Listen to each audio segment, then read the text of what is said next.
This is the most chaotic stream I've ever done. Okay. Let's first switch to the thingy, so it's not mean of you.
Bottom left.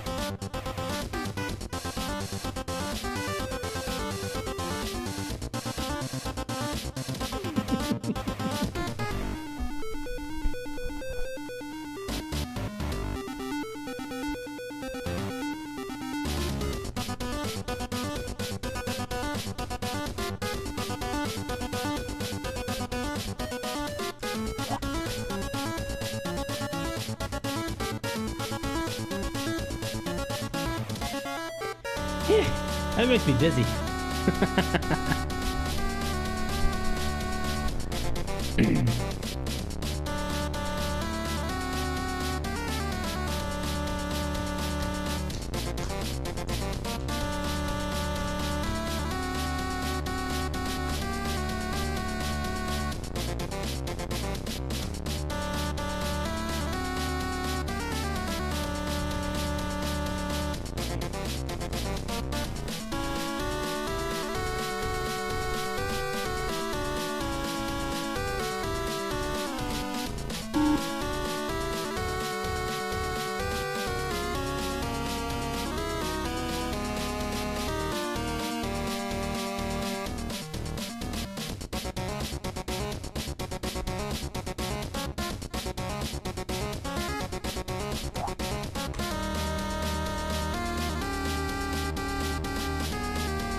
Oh, well, that's dark.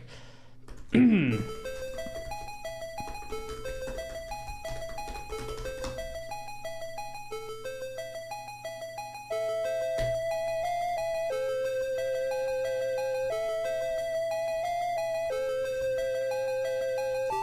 think that'll do. That was Rush Coil's Silent Night, and before that we had Drummer Boy by also Rush Coil. I hope these guys are no copyright, because if they're not, I'm fucked right now. Hello! This is a very chaotic stream. I am literally doing everything like from the seat of my pants. It's It's one of those days. Been meaning to pick this up like way sooner. Honestly, haven't had the voice for it. Pretty much right after stream last night, last year, I got this last week. Fuck. I got this really bad cold slash throat slash sniffles thing, and I could not properly do videos. So yeah, all I did was finish up day 2 on screen. We'll look at that in a second, and then we'll do 4 and 5 today. 3 I'm not doing on stream because 3 is very similar to 2 accessibility wise, and I want to sort of take my time and script it.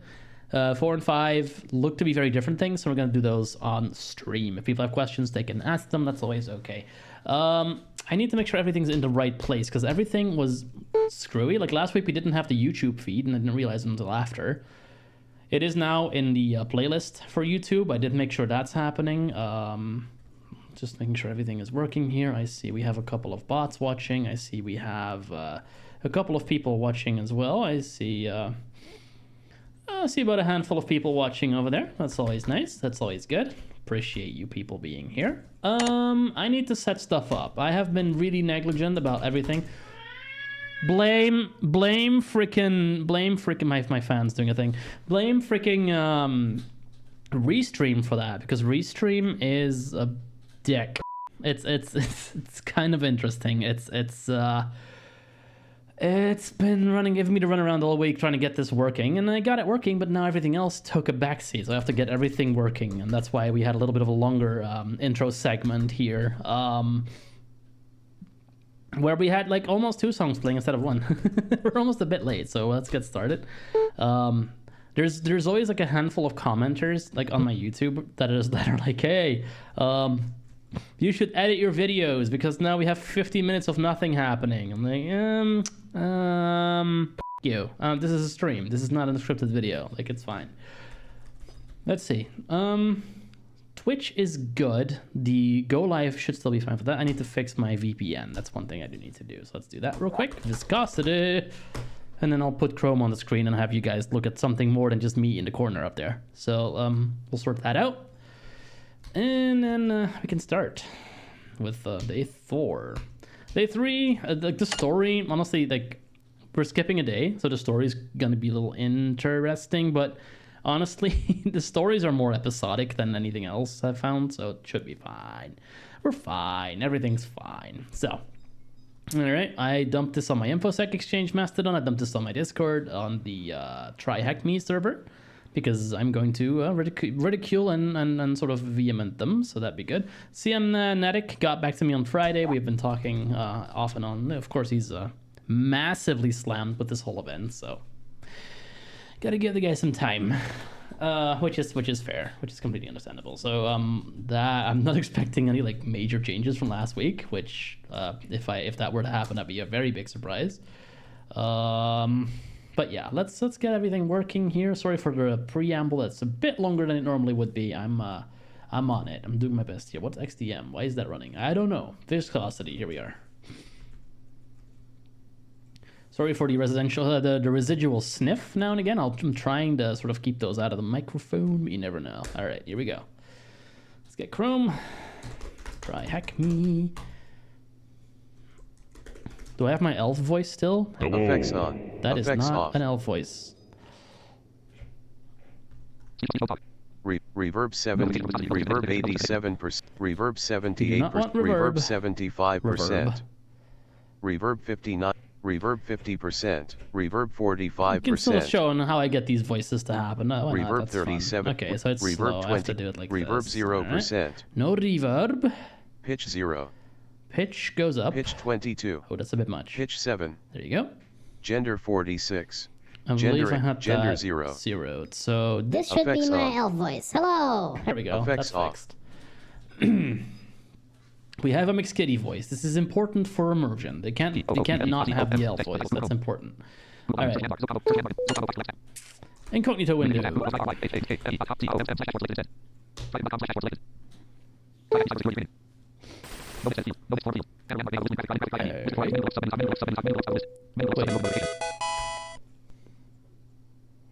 Speech is coming through. I shall turn that off for the moment.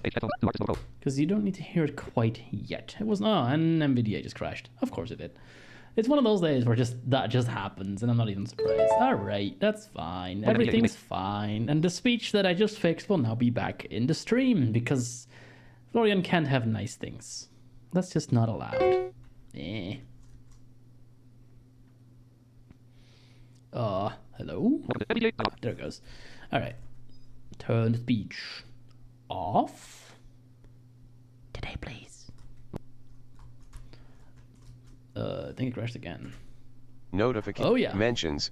1 of 257 items. Now you have 357 items on mentions. Super fantastic. Let's try that again without being as impatient as I did. VDA is having a moment. Wow. All right. Well, let's... There you go.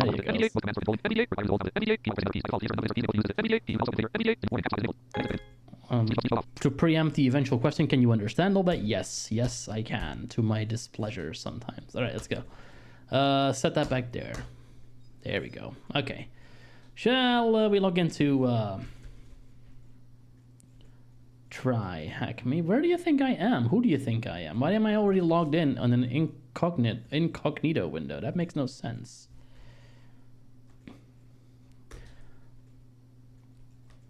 Who am I according to this thing? Huh. I am the right... I'm so confused. Okay, well, I guess it's fine. Is anything else loaded in this? No. That is very odd. How does Incognito still remember who I am on... Isn't the whole point of Incognito Chrome that it doesn't do that? Maybe I'm not Incognito. Who knows? Whatever. Fuck up. Doesn't matter. Let's just put this on the show, shall we?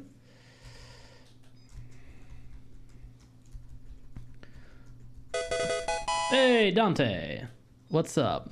Don't worry about it. Yeah, I mean, we're not doing a security stream or anything. No, not at all. Like... Yep. Jig to you too, sir. Welcome back into the stream. Always nice to have you around. Let's continue. Chrome. Where's Chrome? There's Chrome. Alright, so days 4 and 5. 3 will happen. I have honestly been meaning to do these every day as of last Wednesday. I just have not had the voice. So, yeah, that was fun. That should do it. Do you guys have Chrome? Yes, you have. Beautiful. All right. So this is Chrome. Let's go find our thing. Oh, the visited links are good. So it's like none of the links are visited. So it's giving me the illusion of like we don't store anything. But then, how am I logged in? I don't understand. Oh my god, it's so weird. Wait, where did the thing go? Oh, there it is. Join for free. I should already be in there.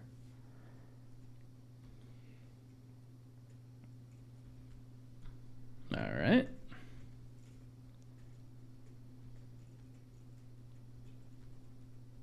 All right.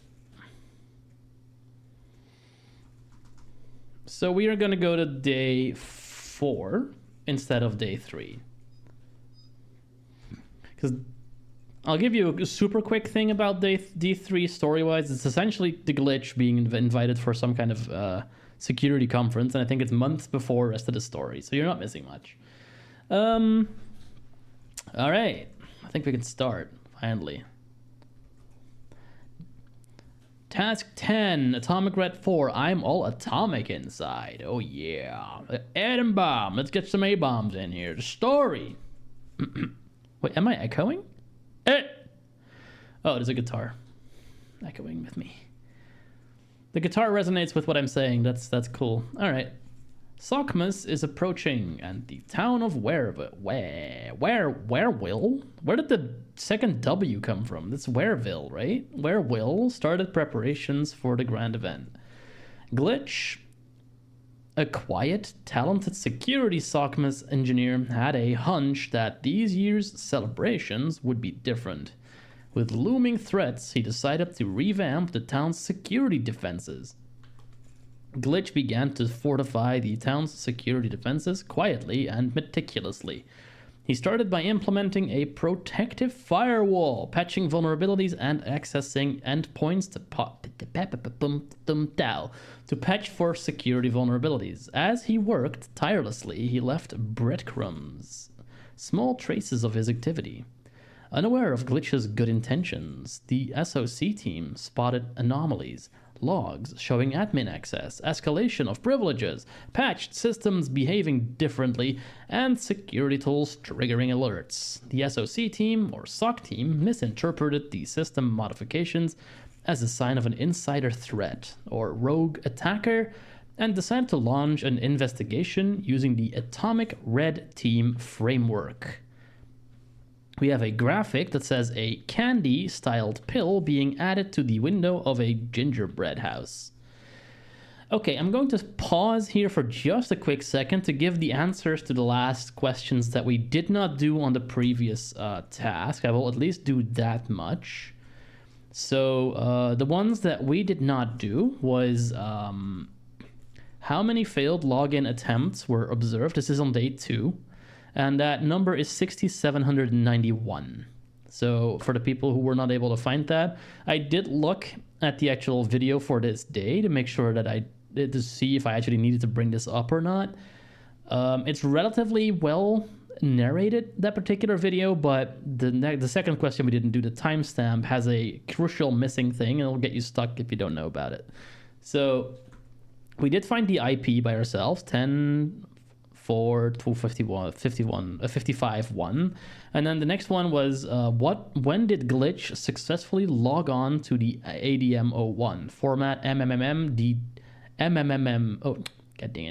MMMD, comma y, and then there's also a timestamp. So what the narration of that video will tell you, that it's December 1st, 2024, so DEC space 1, comma 2024, space 08:54. I think the narration says 59, which is understandable because the next number is 39, and then it's never mentioned that you should add .000 at the end of that. So if you were wondering about the thousandths of a second that was not mentioned in that video, there you go, 08:54:39.000 to finish that question. And I have now probably handily disqualified myself from any prizes that I might win because I have said it in several ways and it's not allowed. Oh no, oh no, oh no. My goat button still works. Fantastic. All right, so I think that's the only 2 questions we didn't do. Yeah, that's the only 2 questions we didn't do in the previous time. They 3 were doing on another video, so we can now handily continue on to day 4.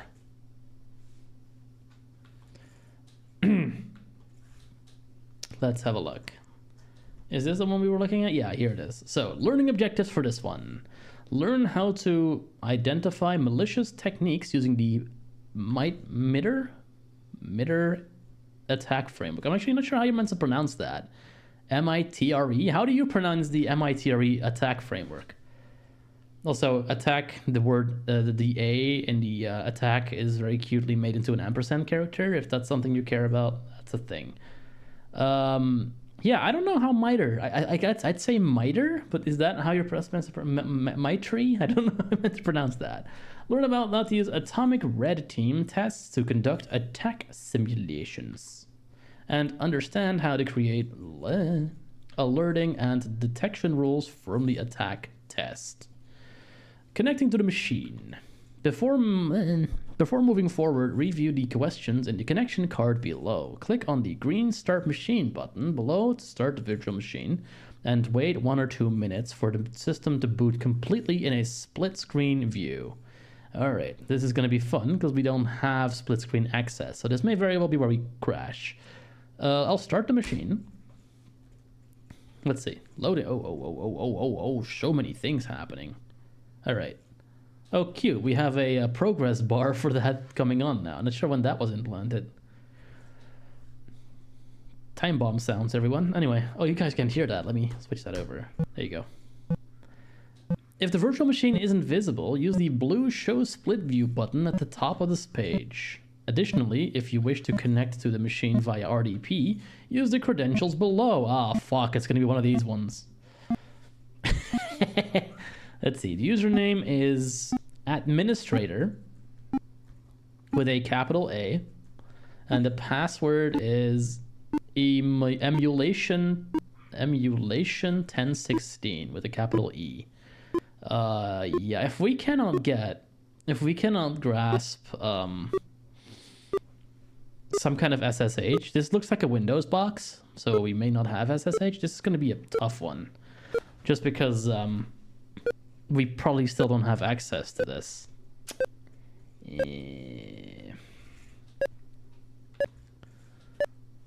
Let's see how we do. May not be necessary. The VM has Atomic Red Team and Sysmon installed. This will allow us to emulate an attack using TTPs described in the MITRE ATT&CK framework. Detection gaps. While it might be the utopian dream for every blue teamer, we will rarely be able to detect every attacker or step in an attack kill chain. That bleeping will stop soon, I promise. This is a reality that all blue teamers face. There are gaps in their detection. It's gonna boom! Oh shit!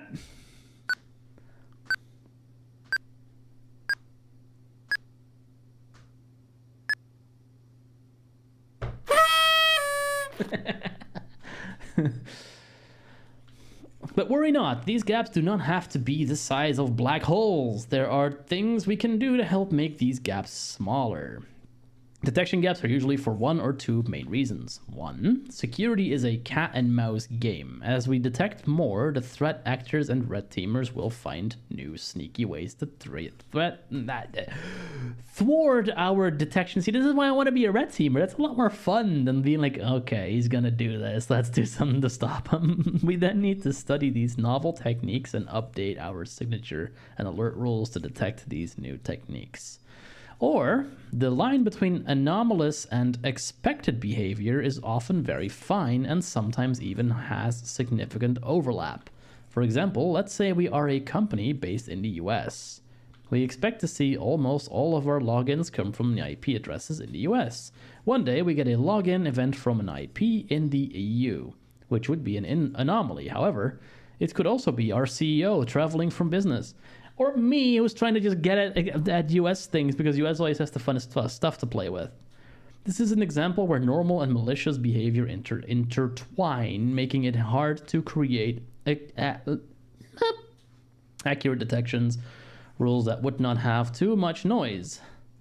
Blue teams constantly refine and improve their detection rules to close the gaps they experience due to the two reasons mentioned above. Let's take a look at how this can be done. Cyber attacks and the kill chain. Before diving into creating new detection rules, we first have to discuss some key topics. The first topic to discuss is the cyber kill chain. All cyber attacks follow a fairly standard process, which is explained quite well by the unified cyber kill chain graphic that says the process flow of the unified kill chain. Thanks for that, that's very helpful. As a blue teamer, it would be a hard dream to prevent all attacks at the start of the kill chain. So even just when threat actors start their reconnaissance, we already stop them dead in their tracks. But as discussed before, this is not possible. The goal then shifts slightly. If we are unable to fully detect and prevent a threat actor at any one phase in the kill chain, the goal becomes to perform detections across the entire kill chain in such a way that even if there are detection gaps in a single phase, the gap is covered in a later phase. The goal is, therefore, to ensure we can detect the threat actor before the very last phase of the goal execution. Whew, that was a lot of words. Yeah, there's an ampersand character. Okay. A popular framework for understanding the different techniques and tactics that threat actors perform through the kill chain is the MITRE framework. The framework is a collection of tactics, techniques, and procedures that have been seen to be implemented by real threat actors. The framework provides a navigator tool where these TTPs can be investigated. I don't think TTP was ever defined, was it? I got a graphic that says the MITRE ATT&CK navigator page. Okay. However, the framework primarily discusses these TTPs in a theoretical manner. Even if we know they have a gap for a specific TTP, we don't really know how to test the gap or close it down. This is where the atomics come in. All right, well, let's first actually Google, because obviously we were a beginner, so we don't know what this actually means. Before you continue to Google, let me go. I just want to see.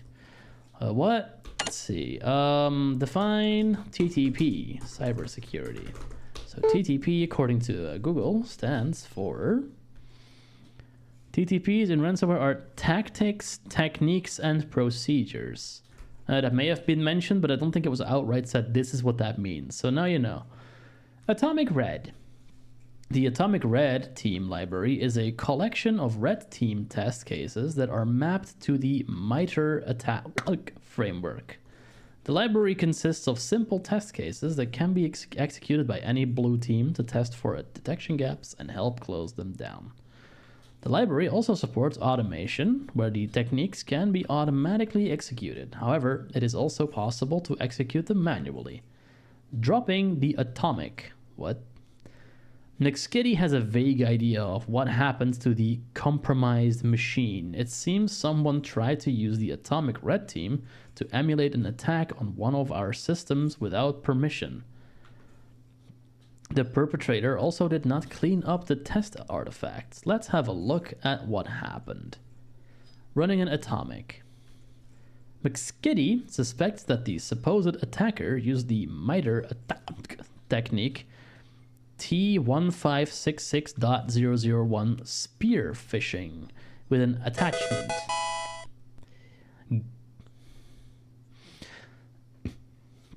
Braille device. Currently, I use a screen reader as well as this fella. But I currently am reading the Braille, so I can give people who cannot read the screen currently a way to also join in. Also, welcome in El Bino. Ah, bien sûr. That looks very French, so I'm going to assume that you're French. Bonsoir, mon ami. Let's see. All right. With legend, let's recreate that attack emulation performed by the supposed attacker, and then look for the artifacts created. You're lucky that Inspector Frosto hasn't shown up yet, because I would always give him a French accent, so I would not want to butcher the French language in front of you. Open up a PowerShell prompt as administrator and follow along with us. I don't think I can do that, but I'll check. This is where we get a little bit iffy. Can I get an RDP shell? Let's see if we can at least get that. It's not going to be something I can be able to show very easily, but at least I can kind of sort of show what I'm doing. It helps that this is a command line tool, but still, it's going to be messy. Let's see. Target machine. Target. Here it is. Alright, so AOC 2024 day 4 atomic glitch. Yeah, fine. IP address is this 10.1. Okay, this thing. Alright. 161243. That looks about right. Alright, show options. Can I set a username? Yes, I can. What was it again? Administrator with a capital A. Password is not asked for yet. I will do that as I connect. Let's connect and see what happens. Open. Oh, that does not do what I thought it did. Okay, let's connect. Whoop. Huh? Password. Was it emulation 1016? Wasn't it? I think that's right. Uh-oh. Hang on.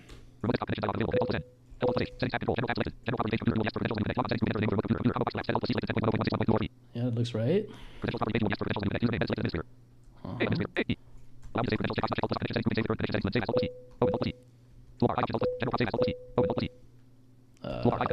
Connect. I'll slow that down a bit so you can actually hear what I'm doing. Rate 75. Rate 40. Rate 30. And remote desktop connection dialog unavailable. Windows security dialog. Windows security. Enter your credentials. These credentials will be used to connect to 10.10.161.243. Administrator. Jasper. Administrator. More choices shows a list of the available use. Remember me. Check the more choices link show. Okay. All. Password. Let me have a look at that password again. Make sure I'm getting it right. Emulation. 10 Atomic Red Here. Team Day 4. Yeah. I'm all atomic. I'll just copy paste it. Maybe that'll Copy to remote desktop. work better. Paste. Remember me. More choices. Okay. All. Remote desktop connection dialog. The remote. Ah, there it goes. Okay. Speech mode. Beautiful. Yes, connect. All right, we have a session. Do we have audio? Probably not. Narrator. No, we do not. That is wonderful. Okay. Fuck. Okay. Let's see what we got. Speech incognito finish update.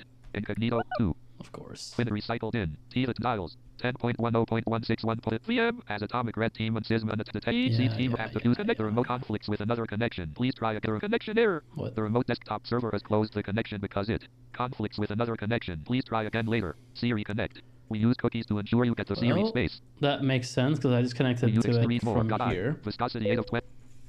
Viscosity. Spotify that's 13 fine. drop down toolbar. Oh. Ignite with 10.1 C users flow 10.10.10. Rec incognito 2. Finish update. Input capture window. Pop-up window menu. Installed apps show hidden icons. 10.10.10.10.161.243 remote desktop connect. Rec incognito finish up recite T the top dial 10.3 an attack using T detect C team have to be the user connection error. The remote con Siri you experience UE. OR and 41941212/12/10/input This is capture. gonna be a bitch. Run dialog type folder 10.10.161.243 remote desktop connection. Okay. Okay.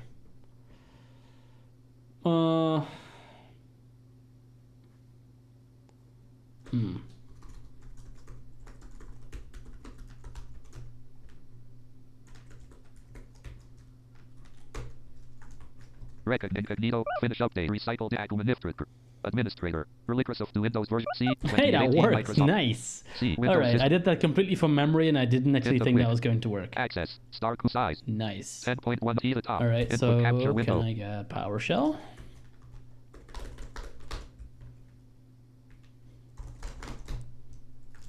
Rec incognito finish recite administrator Relicrosoft to Windows C 20 C Windows system fin to quick C Windows system 32 greater PowerShell 11 pin Windows PowerShell access copyright loading personal and system profiles took 2543 milliseconds. All right. Yeah, I don't know how I did that without crashing, but we have a PowerShell thing open. I can barely see what I'm doing, but let's see if we can actually just get the things that we need here. I'm literally looking at a window and I can barely see what I'm doing. So I know you guys can't see the remote desktop window. Believe me, you're not missing much. Speech mode off. I essentially ran a Windows System 32 from run, so I could get to that in Explorer.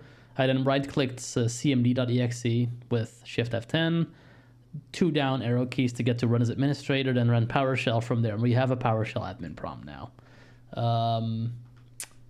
I did not think that was going to actually work. I figured it would give you like a UAC prompt, but it looks like it's working just fine. So we have where we need to be.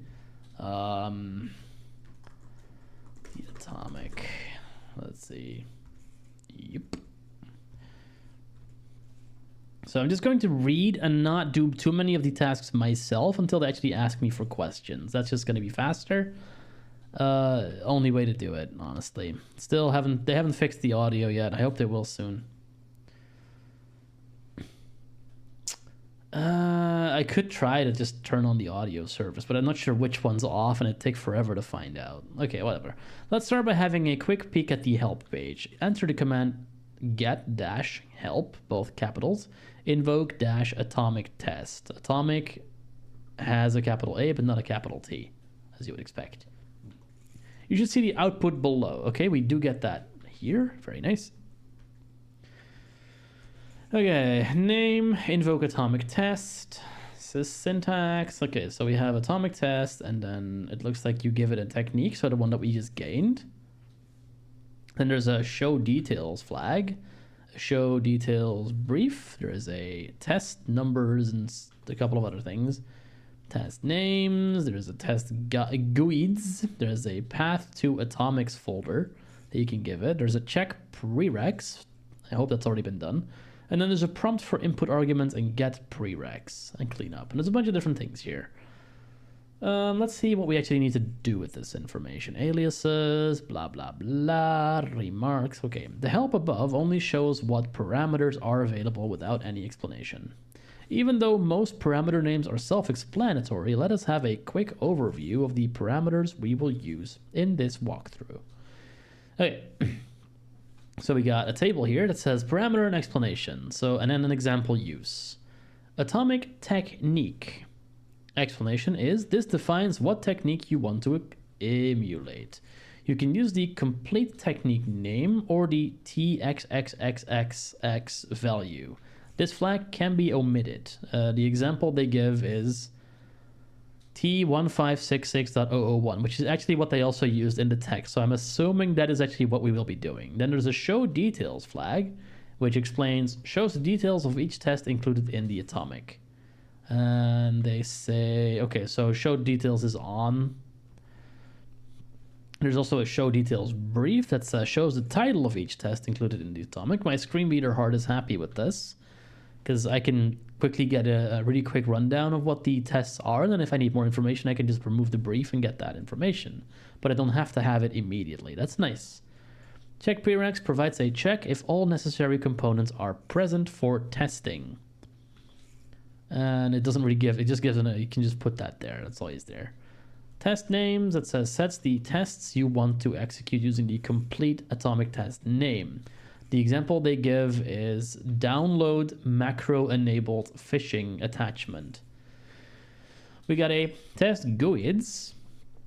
Sets the tests you want to exhibit using the unique test identifier. In this case, they use the example long number I'm not going to read. Test numbers, that's also a thing. Sets the test using the test number. The scope is limited to the atomic technique. They use the example 2.3 here, 2,3. So I'm guessing 2 and 3. Then there's a cleanup flag that says run the cleanup command that were configured to revert your machine state to normal. Well, that's nice. Our first command. We can build our first command now that we know which parameters are available. We would like to know more about what exactly happens when we test the technique T156.001. To get this information, we must include the name of the technique we want information about, and then add the flag show details to our command. Let's have a look at the command we construct. Invoke atomic test.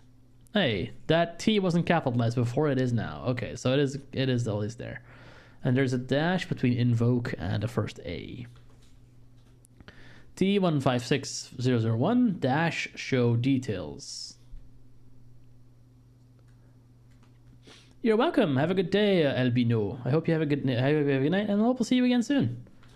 This command displays the details of all tests included in the T156001 atomic. Atomic test details, okay? So, we have that show details, path to folder, blah, blah, blah. Tools, atomic red team, atomics. We probably need that folder later, so I'm going to copy that into my handy little notepad, Blue's Clues style. Let's see.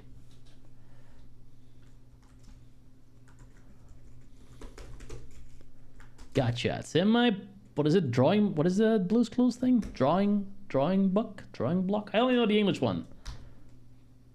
Sketchbook? Probably sketchbook. It's in my sketchbook. Someone who watches Blue's Clues, like, set me straight here. Alright, so it says begin. Phishing. Spear phishing attachment. Okay. Atomic test name. Download macro enabled phishing. That's the one we saw before. That's test number 1. That has a GUID. And the description is, this atomic test downloads a macro enabled document from the Atomic Red Team GitHub repository, simulating an end user clicking a phishing link to download the file. The file phishing attachment.xlsx is downloaded to the Space or C. The percent, okay, command. the percent temp directory. All right. Attack commands. Executor, PowerShell, 11 required, false. Okay, command. SURL equals blah, blah, blah, blah, blah. Okay. Cleanup commands, it'll probably just delete that file. Yeah, it does. Okay. Begin. Now this next one, the technique number 2 is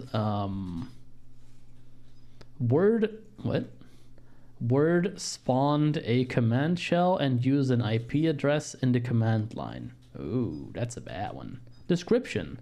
Word spawning a command prompt and running a command with an IP address in the command line is an indicator of malicious activity. Upon execution, CMD will be launched and ping 8888. So 8888 is the Google DNS server. Nothing scary there. If Word starts opening command line shells and doing stuff with IPs in them, that is usually not hard to, like, that's malicious. That should not be happening. So yeah, that's definitely a pretty clear-cut case. If that starts happening, something odd's going on. Okay, there's a bunch more information about these. It shows me what the PowerShell that will run does. I'm not really interested at that point right now. Let's keep going. Description. Oh, okay. We have dependencies for this one, and the description is Microsoft must be installed. Well, that makes sense. It's kind of interesting. All this is PowerShell. So all this is PowerShell, which is cool because PowerShell is also used for a lot of attacks. So you can sort of see how that would work, and you can sort of look behind the curtain and see what's actually happening. It's cool. I like it. Okay.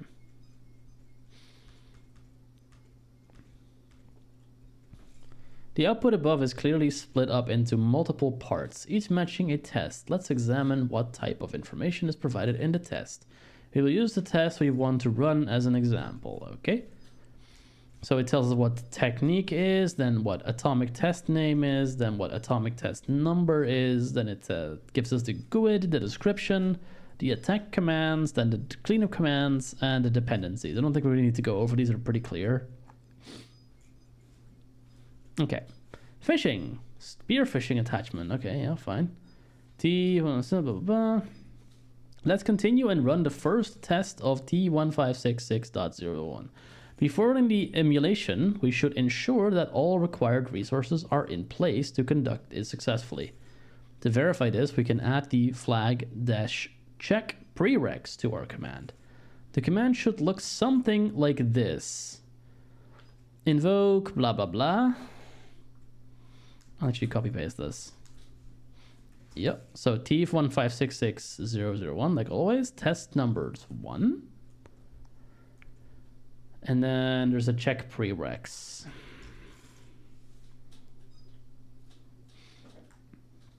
So just for giggles, I'm actually going to see how well this will work. I'm going to paste this into... how do you paste in Remote Shell again? I always forget. I think it just shares a clipboard, right? So I literally should be able to just do this.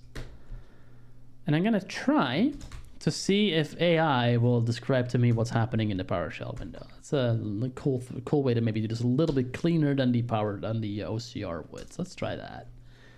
I'm going to set up a prompt here, and the prompt's going to be what is visible in the remote desktop window. What is the output of the last command that ran?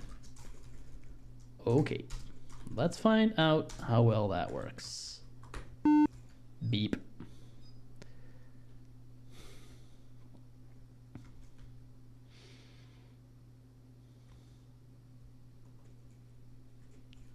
Says the visible remote desktop window shows a PowerShell terminal. The last command that ran was invoke that worked. T1 test numbers 1. C. The output of this command indicates an error. Invoke C. A positional parameter cannot be found that accept argument 1. This means there was an issue with how the command was formatted. Okay. So let me see what I actually pasted. Maybe I didn't copy it all the way. That's definitely possible. No, I did do it right. I'm not really sure what the problem is here. Doesn't really matter. We'll see what the problem might be later. It may just be completely talking out of its ass too. Like it may have just run fine, but it just doesn't know. Well, let's just continue reading for now. Yes, you may have my. That's fine. There you go. This command will use the data included in the dependencies part of the test details to verify if all required resources are present. Looking at the test 1 dependencies of the one first, no additional resources are required. Run the same command for test 2 and it will state that Microsoft Word needs to be installed. As shown below. I mean, I've already seen that in what we were just reading, like the actual details. Yeah, blah blah blah. We just see the output of that thing now. Try from with the get prereq switch. Okay, now that we have verified the dependencies, let us continue with the emulation. I think I may have typed immolation last time. That's something else. Emulation means doing something, after doing something else. Immolation means burning something to the ground, which that's a different thing. Anyway, don't immolate when you try to emulate. That's a really bad mistake to make. Don't do that. Let's continue. Something is blimping at me. I'm not really sure what. Stop it. Cease. Oh boy. Hang on. Stop. All right. Yeah. Where are we at?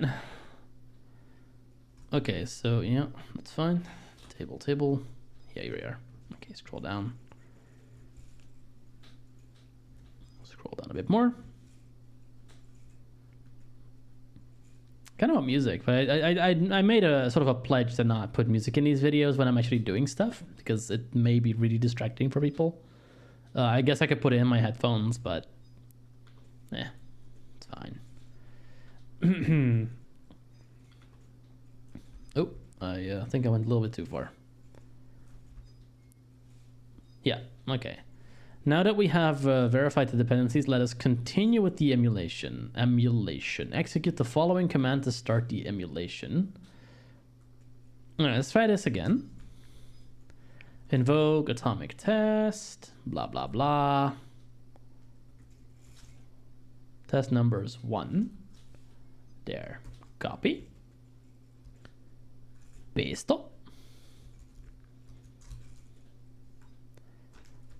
Enter. Okay, stop and AI. Let's see what AI does now. It doesn't seem to like the test number the way I was doing them, so I'm very curious if this will work better. The remote desktop window shows a command prompt window with the PowerShell session. The output of the last command indicates an error.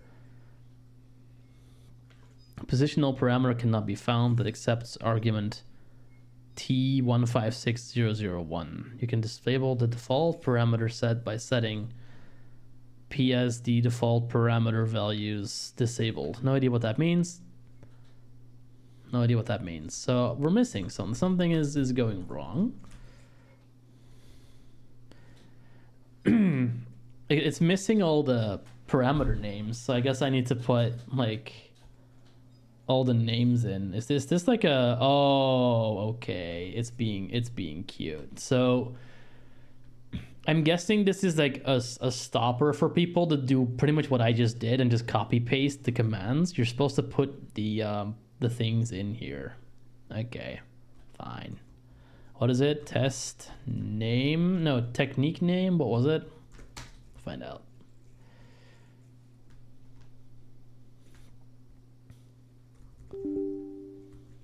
Name. Oh, screw off. Seriously. T156.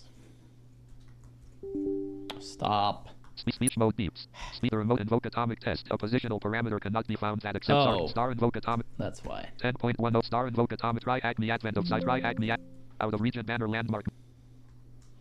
What's that? Find dial. NVDA. Yeah, it does translate. Okay. Out Good. of list main table with 9 rows and 3 columns. Row 2 example. Use column 3 invoke atomic test atomic technique T1000. Yeah, so the atomic technique bit's missing. I'm gonna add that in. Atomic technique select. It's very silly. Like it's Based on select, copy good in the speech sense that mode they're off. putting this in, that they're making this happen, because that means you need to think before you do stuff, but like if you don't... Wait. No, that's there. Oh, no, that's what I put there. Never mind. I took it today. Let's go. Boop. Invoke atomic technique T156601. Test numbers 1. This should work now. Let's try it. Mbop. Now, there's like there's sort of a symbolic reason why I don't put this on the screen. It's annoying to capture, for one, but also you guys see as much as I do right now for the remote thing. Let's see. All right. Speeder, the remote desktop window displays a command prompt running a PowerShell command. The output of the last command that ran shows an error. Fredwooks invoke atomic test. The term Fredwooks invoke atomic test is not recognized as the name. What? QFWR what? Of a let function. Script path was included. Verify that the 10.1. Okay, let's try that again.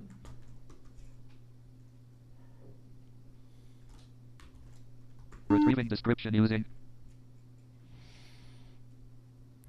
pane. Emitter the remote desktop ran. The command attempted was Fredwooks invoke atomic test T.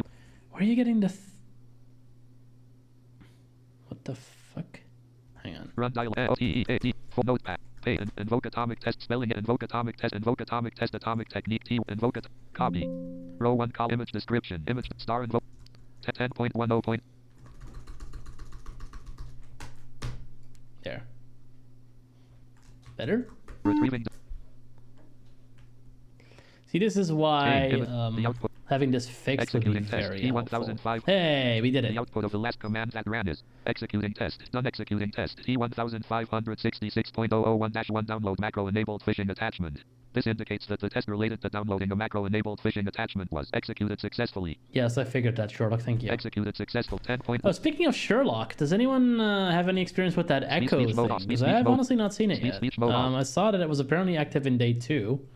I entirely missed it, but apparently you can use it there. So yeah, cute. We got it to work. It works now.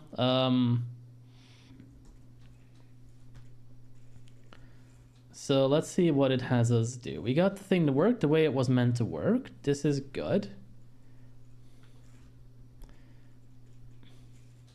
Okay, let's continue the rest of the first tag. We just did that. Okay, blah blah blah blah blah blah blah blah blah blah blah. There's a lot of text and not too many headings in this. I have to keep finding my place again. Sorry about that. Excuse me while I fix this out. Try installing, yeah, blah blah blah. Okay, we did this bit. Get the following output. Yeah, executing atomic test, blah blah blah. Okay, now it's setting the path thing for whatever reason. What is this? Yeah, atomic test, blah, test number 1, blah, blah, blah, blah. Okay, whatever. Executing test, yeah, that's exactly what we saw. Done executing. Based on the output, we can determine that the test was successfully executed. We can now analyze the logs in the Windows Event Viewer to find indicators of attack and compromise. If I don't have to go in there in this state, I'll thank for that. Now that we have executed the T1566.001 atomic, we can look for log entries that point us to this emulated attack. For this purpose, we will use the Windows Event Viewer. No, we'll not. This machine comes with Sysmon installed. System Monitor, Sysmon, provides us with detailed information about process creation, network connections, and changes to file creation time. To make it easier for us to pick up the events created for this emulation, we will first start with cleaning up files from the previous test by running the command thingy. Again, there's a test number missing, test numbers 1-cleanup. So I will say, I do understand the pedagogy of doing it this way, but it looks really sloppy. It looks like you're just giving commands that aren't right. I don't know. It feels kind of meh. Don't do it this way. It's weird. I do a different way. Like, just don't give the command at all if you're going to be like this. You're going to send people into the weeds, which is fine if you're not beginners. Hey, follower. But it's a little odd when you just do it this particular way. Appreciate follow X, Hack the Planet X. Welcome in. Thank you so much for the follow. I hope you're having a good day. I see null, and that name is very well chosen. I do not see a thing. I'm a fully blind hacker, and I'm doing this with a screen reader, no monitor in sight. for anyone, including me. All right. Hope you're having a good day. Thank you for the follow. And yeah, if you have any questions, feel free to poke in and ask. That's what we're doing in this stream, in this shit. All right. Invoke atomic test. We're not doing that right now. Let's see what else we need to do. Now we will clear the Sysmon event log. Open up the event viewer by clicking the icon in the taskbar or searching for it in the... Yeah, we will not be doing that. Navigate to applications and services. Application and service. Oh, right. Yeah. Windows, Sysmon, operating left-hand side of the screen. Right-click operational on the left-hand side of the screen and click clear log. Click clear when the pop-up shows. Now that we have cleaned up the files and the Sysmon logs, let us run the not emulation, that's something else, emulation again by issuing this command. Invoke atomic test, again without the test name, atomic name in there. Put the test number. Like, I think the main issue I have with this is that you do leave some parameters in, but not all of them. Either take them all out, or do like redacted or something, but don't just give it command that just flat out does not work.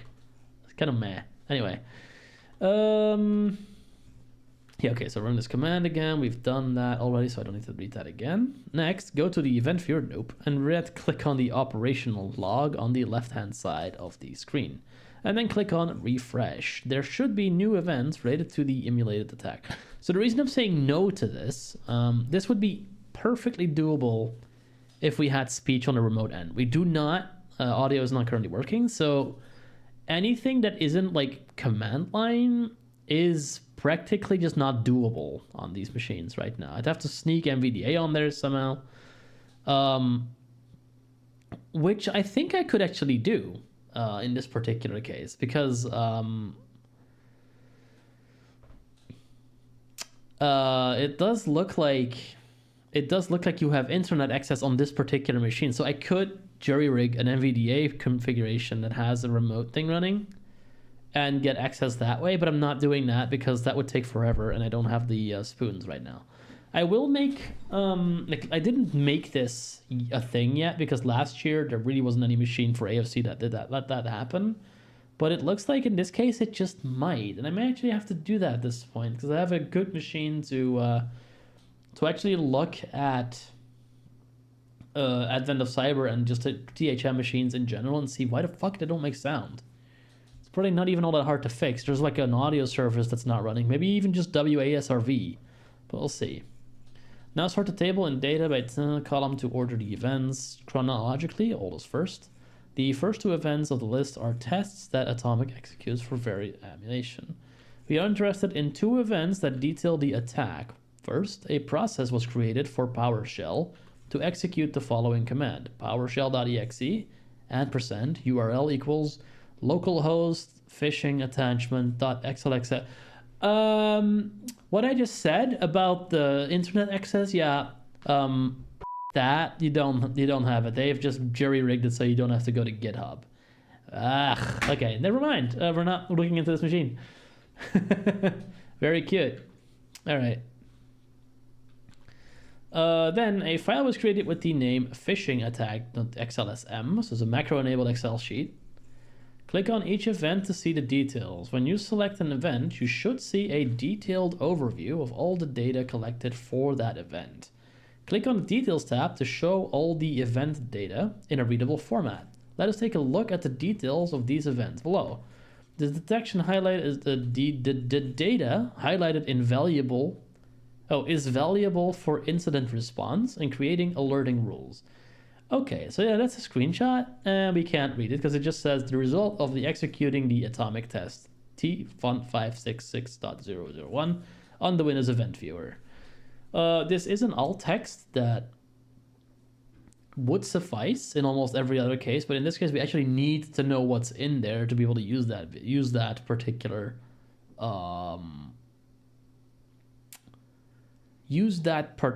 thing. So what I could do now is actually take like an AI prompt to describe the highlighted text and then do that on this image. I don't know what they're going to ask me yet, so I may come back to this image. Navigate to the directory, C, users, administrator, app data, local, temp, and open the file phishing attempt.txt. Phishing attempt, okay. The flag included in the answer to the question 1. Oh, okay. So, we can probably get that flag with not too much pain. Let's try that. Local temp. I can at least get an approximation of the flag. I don't think it's actually gonna work without any flaws, but we can try. Let's have a look. Backslash. C colon. C. If we give a type command with this exact path, space. we might be able to see what the flag is. Space colon. I'm going to just in case wrap it in quotes. Quote. Backslash. And what is the file name? Try acme. Phishing attachment.txt. T selected. Okay. Select T selected. Copy. Grab Start. that. Paste this in Paste. Type here. C out of T. Quote. Okay, so I've made the command type followed in by that path that we have here, and I'm going to put it in the Type C. remote machine. Speech mode off. I'm not sure if you can do type from within PowerShell. I guess we're about to find out. Paste. Enter. Break out of the remote shell with command. What is it? Control Alt print screen? No, scroll lock. Which is F12 on my keyboard. And let's run the AI prompt again. With a bit of luck, it'll tell us what the flag is. If it doesn't, it'll just give us an error. It says the remote desktop window shows a command prompt running a PowerShell screen. The last visible command appears to be executing an atomic test for new. That's not what I did.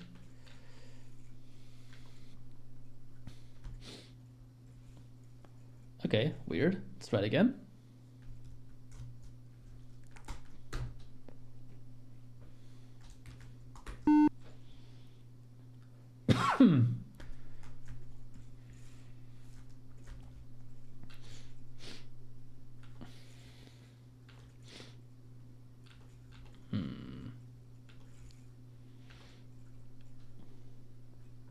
Okay, yeah, so now it's typing it. Let's see.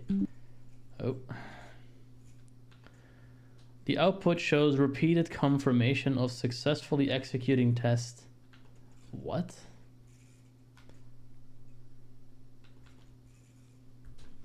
Let's try this in standard CMD instead.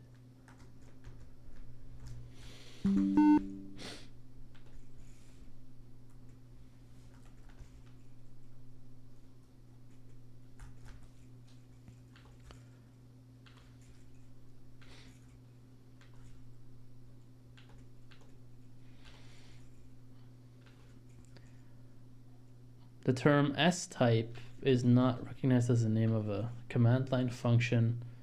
Okay. Why is it putting an S there? Did I do something weird? Huh. Let's see. No. Why is there an S? Super weird. Anyway.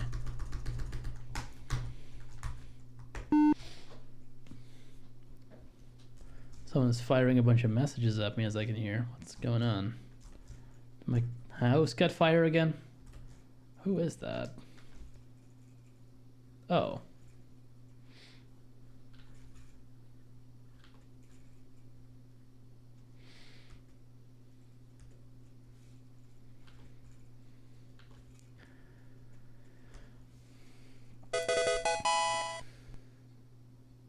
I am not. No, I'm just. It's a very small little window.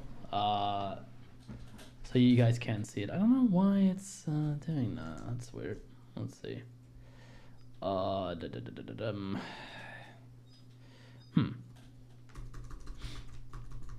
Yeah, no, it's not there. It's not there currently. For some reason, it keeps thinking that there's a. Oh.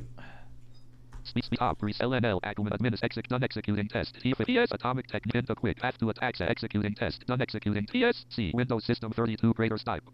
C users administrator 1. The term type is type dot star coup. C he spelling of the name or if star coup. C he's line what less type C. Why do you keep doing an S there? Plus category so object weird. not fast 70 plus fully qua 1 command not found. TS C Windows System 32 greater type. C users administrator HM G1 itch testing for spear phishing. Space. H. Okay, so I see the output on my Input OCR, cap.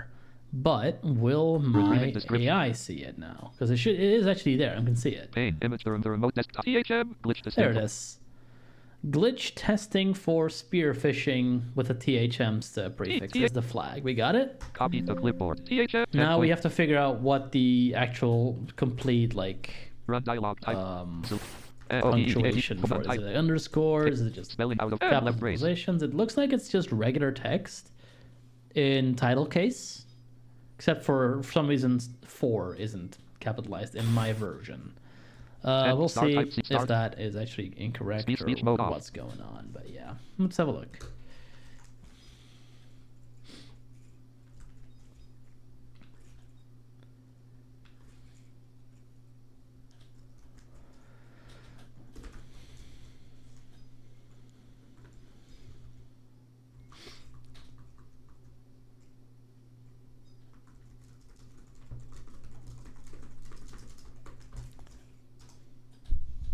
Okay. Sorry for the sniffles as well. Let's continue on with our adventure. Let's see what else we need to do. We have question 1's answer. Kinda. Let's see. Make sure to answer the question now, as the cleanup command will delete this file. Okay, we'll do it now then. Okay. What was the flag found in the .txt file that is found in the same directory as the phishing attachment.xlm file? This. THM glitch testing for spear phishing. Is that the right formatting though? Try alert. Woo woo. Your answer is Oh, correct. look at that. It is. Nice. So we got that one. Let's actually see what the other questions are so we know what to look for. What attack technique ID would be our point of interest? I have no idea.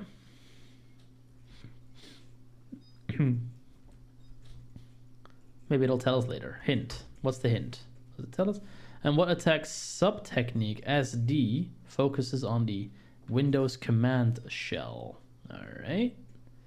What is the name of the atomic test to be simulated? What? And what is the name of the file used in the test? What is the flag found from this atomic test? Okay, there's a lot. There's a lot here.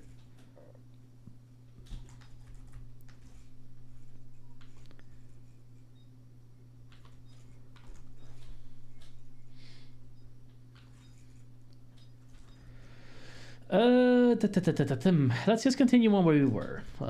Delete this file. We'll probably get some hints. I haven't read the entire thing yet. Okay, let's clean up the artifacts from our spear phishing exploit. Let's just not do that yet. Enter the command, blah, blah, blah. In this case, just clean up. Now that we know which artifacts were created doing the spear phishing emulation, we can use them to create custom alerting rules. In the next section, we will explore this topic further. Okay, hit me. Alerting on the atomic. In the previous paragraph, we found multiple indicators of compromise through the Sysmon event log. We can use this information to create detection rules to include in our EDR, SEIM, IDS, etc. This is a beginner course. People don't know what EDR, SIAM, and IDS means. Kuraisto. Come on. These tools offer functionalities that allow us to import custom detection rules. There are several detection rules formats, including Yara, Sigma, Snort, and more. Let's look at how we can implement the artifacts related to T1566.001 to create a custom... I feel like I'm reading out like a Unimatrix Borg ID when I say that. I really do.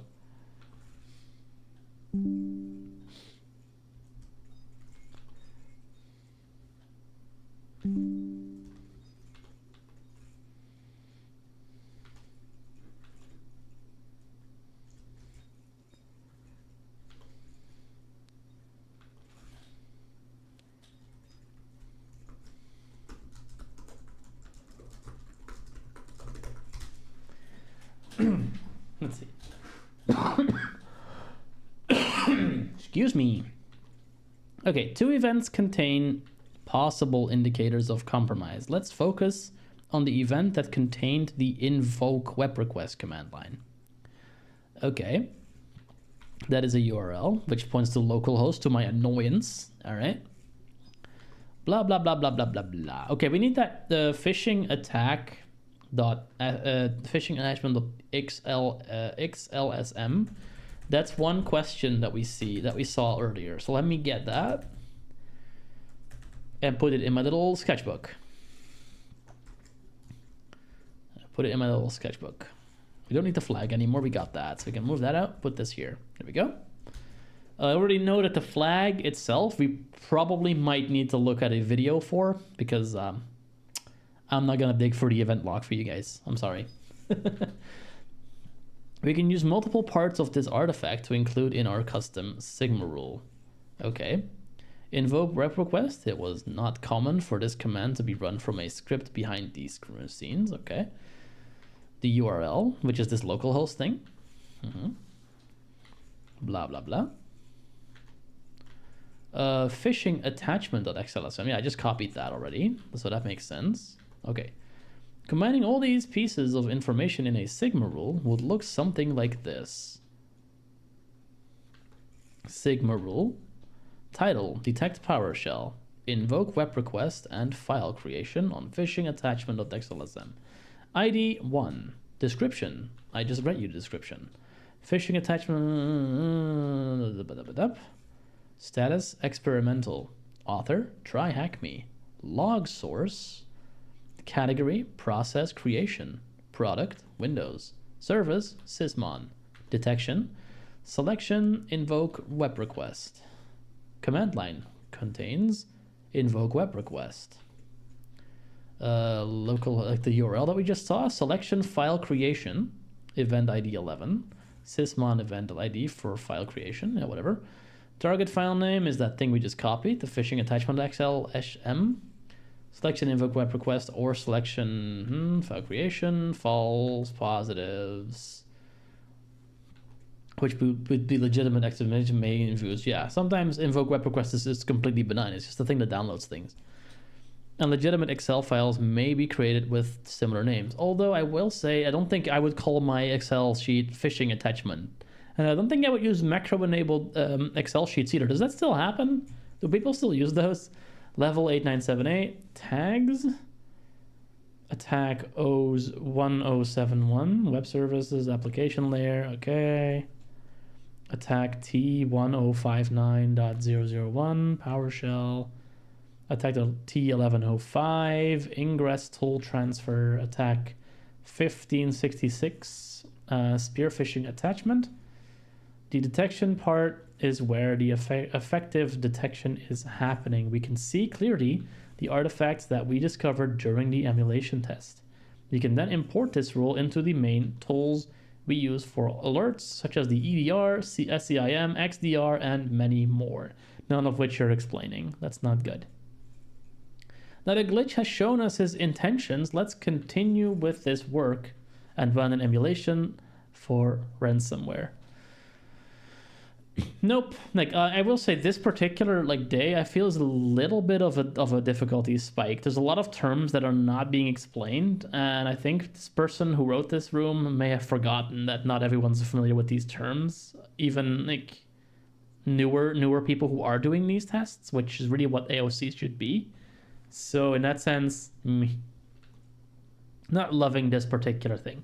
Okay, challenge. We are almost certainly not going to be able to be up to the challenge just because I have a life, and try hack me is going to make me this way harder. So what I'm actually going to do, probably once we've read this and we've decided we can't do it, is look at a walkthrough with you guys and sort of point out how a video walkthrough can be inaccessible/accessible. So yeah, we'll see. As Glitch continues to prepare for SOCMUS and fortifies Wareville with a V this time, so Will with a W as a typo, I see Eastern European in my future. He decides to conduct an attack simulation that would mimic a ransomware attack across the environment. He is unsure of the correct detection metrics to implement for this test and asks you for help. Your task is to identify the correct atomic test to run that will take advantage of a command and scripting interpreter Conduct the test and extract valuable artifacts that would be used to craft a detection rule. Yeah, I'm not doing that without looking at the screen. Sorry.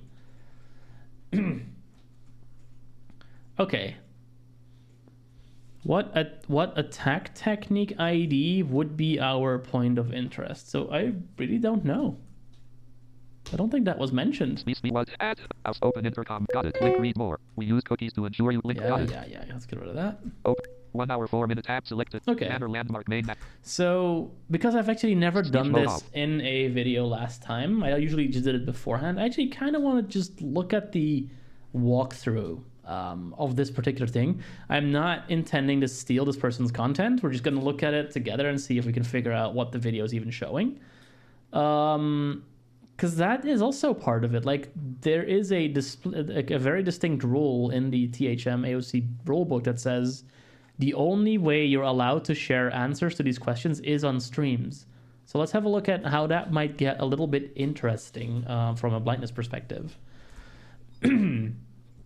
Because obviously a lot of these people aren't going to know what to do and haven't done this before, so they will look at the videos, and that is part of the accessibility things.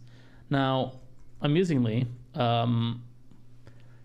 they use different people for all of these videos, and I'm pretty sure they also use different users for all these rooms. So every room in this, every task in this is going to be very different accessibility-wise as well. So that's fun.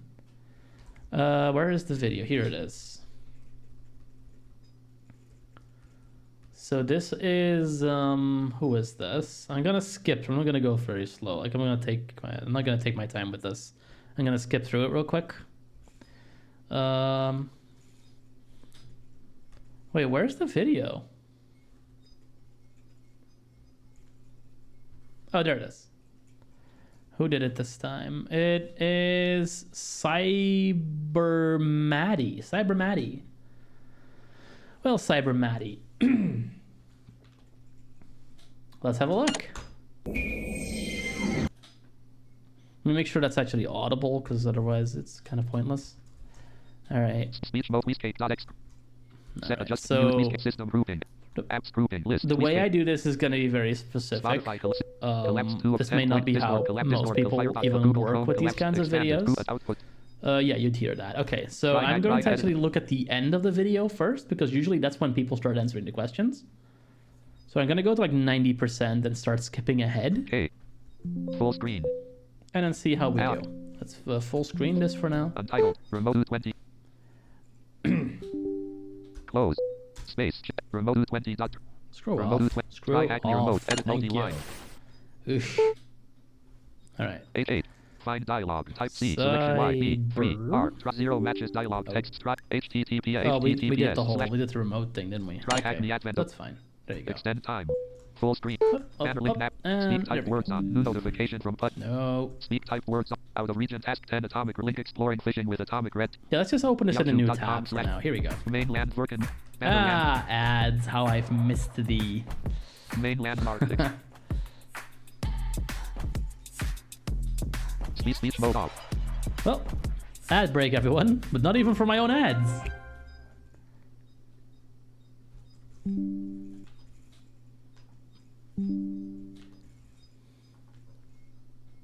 Hello? KLM Holidays. Hey, I work Vlucht. there, damn it. Verblijf. Vervoer. Het hele pakket voor de perfecte vakantie. There we go. Hello, everyone, and welcome to day 4 of Advent You sound very Dutch. Are you Dutch? of All right, Cyber. let's continue. As you can see here on this Nope, side. I cannot. So that's the really interesting one right here. 90% in the first thing, is, as you can see here, not necessarily their cyber. It's a very understandable thing to say. It's a video. Video literally means I see in Latin. So in that sense, it makes sense, but not always. Let's see if we get any explanation on what we're supposed to be seeing. All these sub techniques. You can click through them individually or Google the statement I said a few seconds ago. But it turns out to be T1059.003. Okay, so kudos for Cybermatty here. What often happens with these videos is that they're just gonna say it's this right here, and they'll highlight it with their mouse and they'll copy paste it into the actual thing. Maddie did not do that here. They actually opted to read it out loud, which is a lot more inclusive because that means it's also going to be in the subtitles if there are any. It can be picked up by people who just listen to the video like I do, or like tools do. For example, if you make a transcript of this video, you'll see it there too. So this is very well done. So far, I'm impressed. Let's put this answer in and see if it's actually correct. That would be sucky if it wasn't.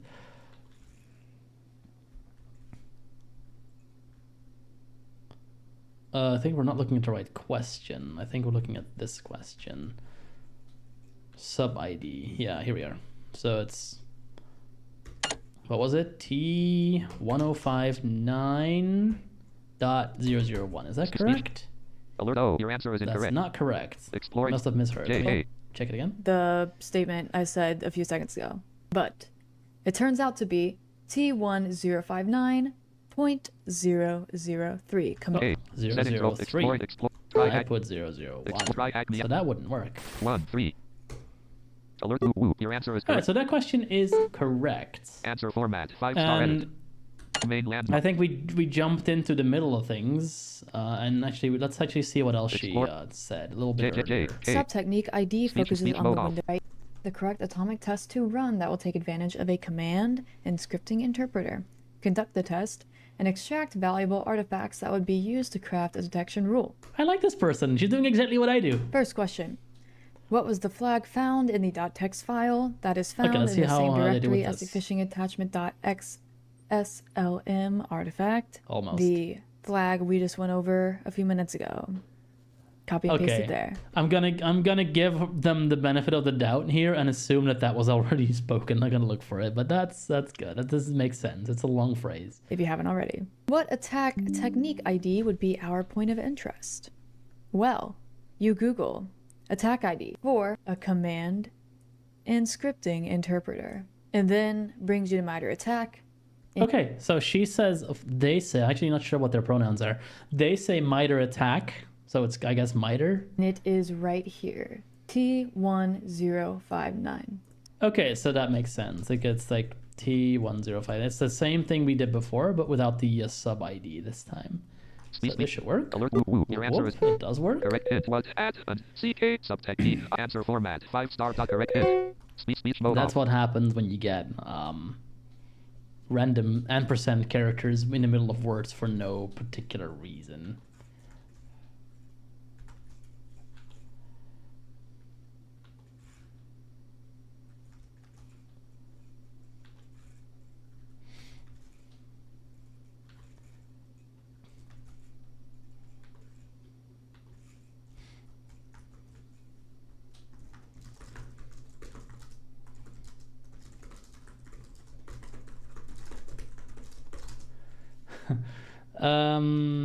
It doesn't look like I noticed something. It doesn't look like the hints are currently like accessible, or at least I can't seem to get them to work. It's very interesting.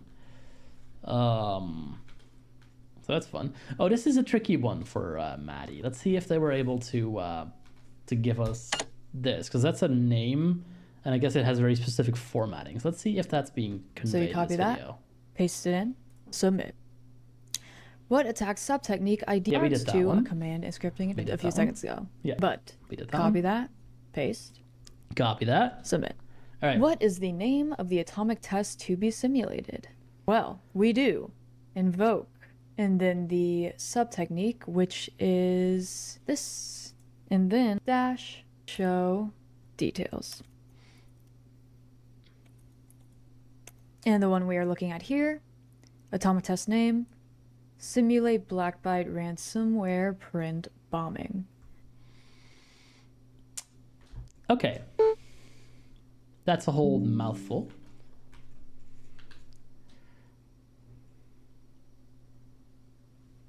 And the tricky bit is What that is it the doesn't name of the look file like used we in the get... test? Answer format. Let me check NVDA something reference real settings. quick, 'cause Speech my mode braille is off. a little off right now. And I'm like, oh, boop, boop. Someone's beeping outside. Always nice. Output table, English. Something that isn't archaic. There we go. Let's have a look. What is the format of this? Do I get spaces pointed out at me? No, it's all one thing. Okay.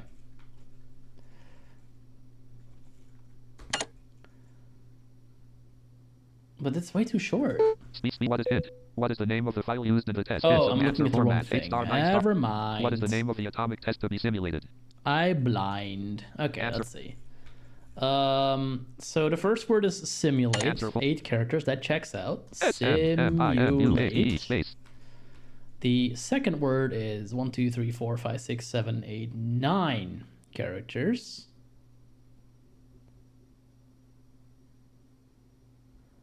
I think that's ransomware, Setting. but let's have a look at what they said Try again. exploring phishing KJ.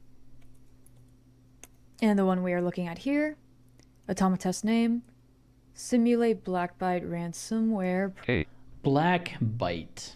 Try hack me. So we're going to assume byte is spelled with a Y. B-L-A-C-K. Black Byte. B-Y-T-E space Ransomware. R-A-S-O-M-A-R-E space. Then we have 5 characters, and then we have 7. And she said they said print bombing. R-I-S-O-M-B-I-N-G. So let's see if this is the correct format. Alert whoop whoop. Your It answer is. is correct. Very nice. So this is where it usually gets annoying in videos. Like obviously, usually people don't read out things like underscores, brackets, dashes, dots, commas very well. And yeah, Try and Hack Me isn't gonna take it if you don't have the exact right Correct formatting. answer. It's particularly annoying for flags. Hint. And it Speech makes mode it on. look all fancy lead speaky, but also it's really annoying sometimes. What is the name of the file used in the test? I'm pretty sure that's phishing attachments. Does that fit? Well, phishing attachment. I think that's right. Let's try it. Pretty sure this is the right file. Here. Paste. Phishing attachment.xl XSLLSM, but I'm pretty sure that's wrong actually. Where's the dot? There. Okay. Yeah, there's only 3 characters there, so we're missing something. Let's see what we missed. Print bomb. Then prints the contents. It is designed to mimic Blackbyte's ransomware's print bombing technique, where tree.dll Yeah, I don't care. and submit. What is the name of the file used in this test? Well, Oh, you it's see the down Blackbyte here one? in this corner. Wareville ransomware.txt. That is the file used. Oh, good Christ. Okay. Wareville ransomware dot. Okay, she said dot text. What is the name of the file used in this test? Flag found from, well, you see down here in this corner. Wareville ransomware.txt. That is the file used. So now we have a problem. So the reason why this is tricky is that I cannot tell if she's saying, they are saying exe, like x, text as in txt, or latex, txtex. Let's see if I can see it with the Atomic OCR. test simulate Blackbyte ransomware print barbing. Print bar. Atomic test number yeah. 4. Atomic test. Good. Sick description. This test attempts to open a file a specified number of times and then prints the contents. Designed to mimic Blackbyte print bombing technique where tree.dll, which can add 75 T's and then printed. https://redcanary.com/log/Blackbyte /attack commons. Executor PowerShell. Elevation required. False. Cormand. Jav bullet RF. Do start wordpad.x/p bullet II null. /c/LXX1 bullet ga. Command with inputs. It is opened in cmd/c/1xx and do start wordpad.x/pi. 11. Cleanup comments. Bullet Cormand. Stop process wordpad. Dependencies. Description. File re.txt. Description. File 2. Re.txt. Check prereq command. If test path. Check prereq Cormand. YouTube Premium. Print. With. Force error action select continue. Must exist on disk at specified location. Bullet else exit 1. Inputs. C tools at McRee bullet. C tools at C tools Okay, at so it looks YouTube like video. what they Speech may mode have off. said is txt. So I'm gonna try that. After counting, we need 1, 2, 3, 4, 5, 6, 7, 8, 9, 10, 11, 12, 13, 7, 8, 9, 20, 20 characters. We have 20 characters. Speech So mode this should off. work. Try alert whoop whoop. Your answer is correct. Hey, so this Speech mode is off. how painstaking it is. Like you don't get to just pluck something from a video the way you can if you just glance over. You have to do all this work. You have to count the characters. You have to make sure there's no underscores, no dashes, no dots, no commas. So you too, Try Hack Me, for making me do it this way, and I just let people do write-ups. I get it. I understand. Like I'm playing, but also you, seriously. Anyway, let's see. This is a fun one. What is the flag found from this atomic test? Yeah, so we can literally not see that currently. So this is the last flag of this particular day. Let's have a look if Cyber Maddie can help us out one more time. Used. Test numbers 4. Flag found from this atomic test. Well, to run it, we do this command, invoke atomic test, the sub technique, test numbers 4. And we get the 4 because up here, atomic test number 4. Mm-hmm. Same as before. Makes perfect and sense. the test has run, and let's name this ransom. Save. Simulate Blackbyte ransomware print bombing. Done executing test. Simulate Blackbyte ransomware print bombing. So as you can see in the event viewer, Can't see. the command line, we have wereville_ransomware.txt. Oh, interesting. So there's an underscore now, and this was narrated, very good. But that wasn't in the actual answer for the thing. Strange. And do start wordpad.exe. Yeah, I saw that. Atomic Red Team /atomics. We open here, we have ransom.pdf. Wereville_ransomware.txt. Glitch is working on testing the security posture before SOCMIS is here. I will run as many tests and ensure we are all safe and uncover all threats before they hit us. And the flag right here. Copy, paste, and submit. Ah, so close. You were so close. I have to go look for it. Okay, well, fair enough. It's probably a stupidly long phrase or something. Let's have a look. Can I see it on the screen here? What is the flag?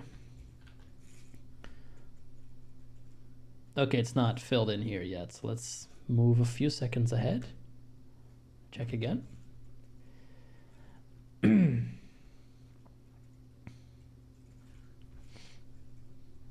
see. Was that too far? Let me go back actually and get it when they're reading it.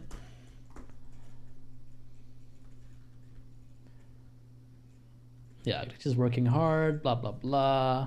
Uncover threats before they hit us. Let's see, is there a flag?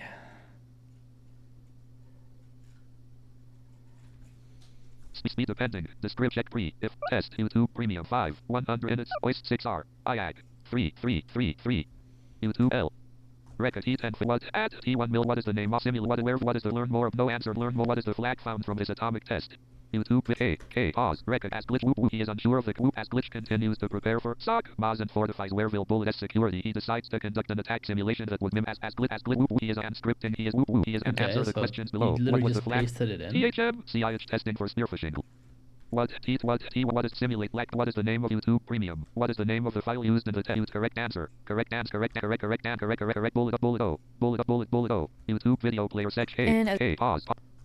you can see down here, you can learn more. K record as glitch continue. He is answer. What was TH? What at THM? CIH. What T1000? What is simulate Blackbyte? What is the name? Wherever ransomware.txt. What is the flag? The Atomic Red Team. What is the flag found from this atomic test? The Atomic Red Team moved the link L bullet E. 00M YouTube correct answer. Okay, so I YouTube. cannot seem to get the flag from Speech this. mode off. Let's see if AI can help. So this is one of those things that is notoriously inaccessible currently, and it doesn't need to be. Like right now, I'm being given more work that I really don't need to be doing. What is the second flag filled in the last question? What is the flag visible as the answer to the final question in the image? Worst case, I can full screen it. Do that actually. There we go. Maybe I can see it better now. Speech mode. Speech 50 me. He is on the exit full screen. An attack. Your task is to answer. What is the name? Simulate. What is the name of Wereville ransom? What is the floor about the atomic? What is the flag found from this atomic test? Or scroll for details. V correct answer. V correct answer. YouTube. Yeah, I can't see it with OCR for some reason. I guess it's just not quite clear enough. Let's have a look what AI does.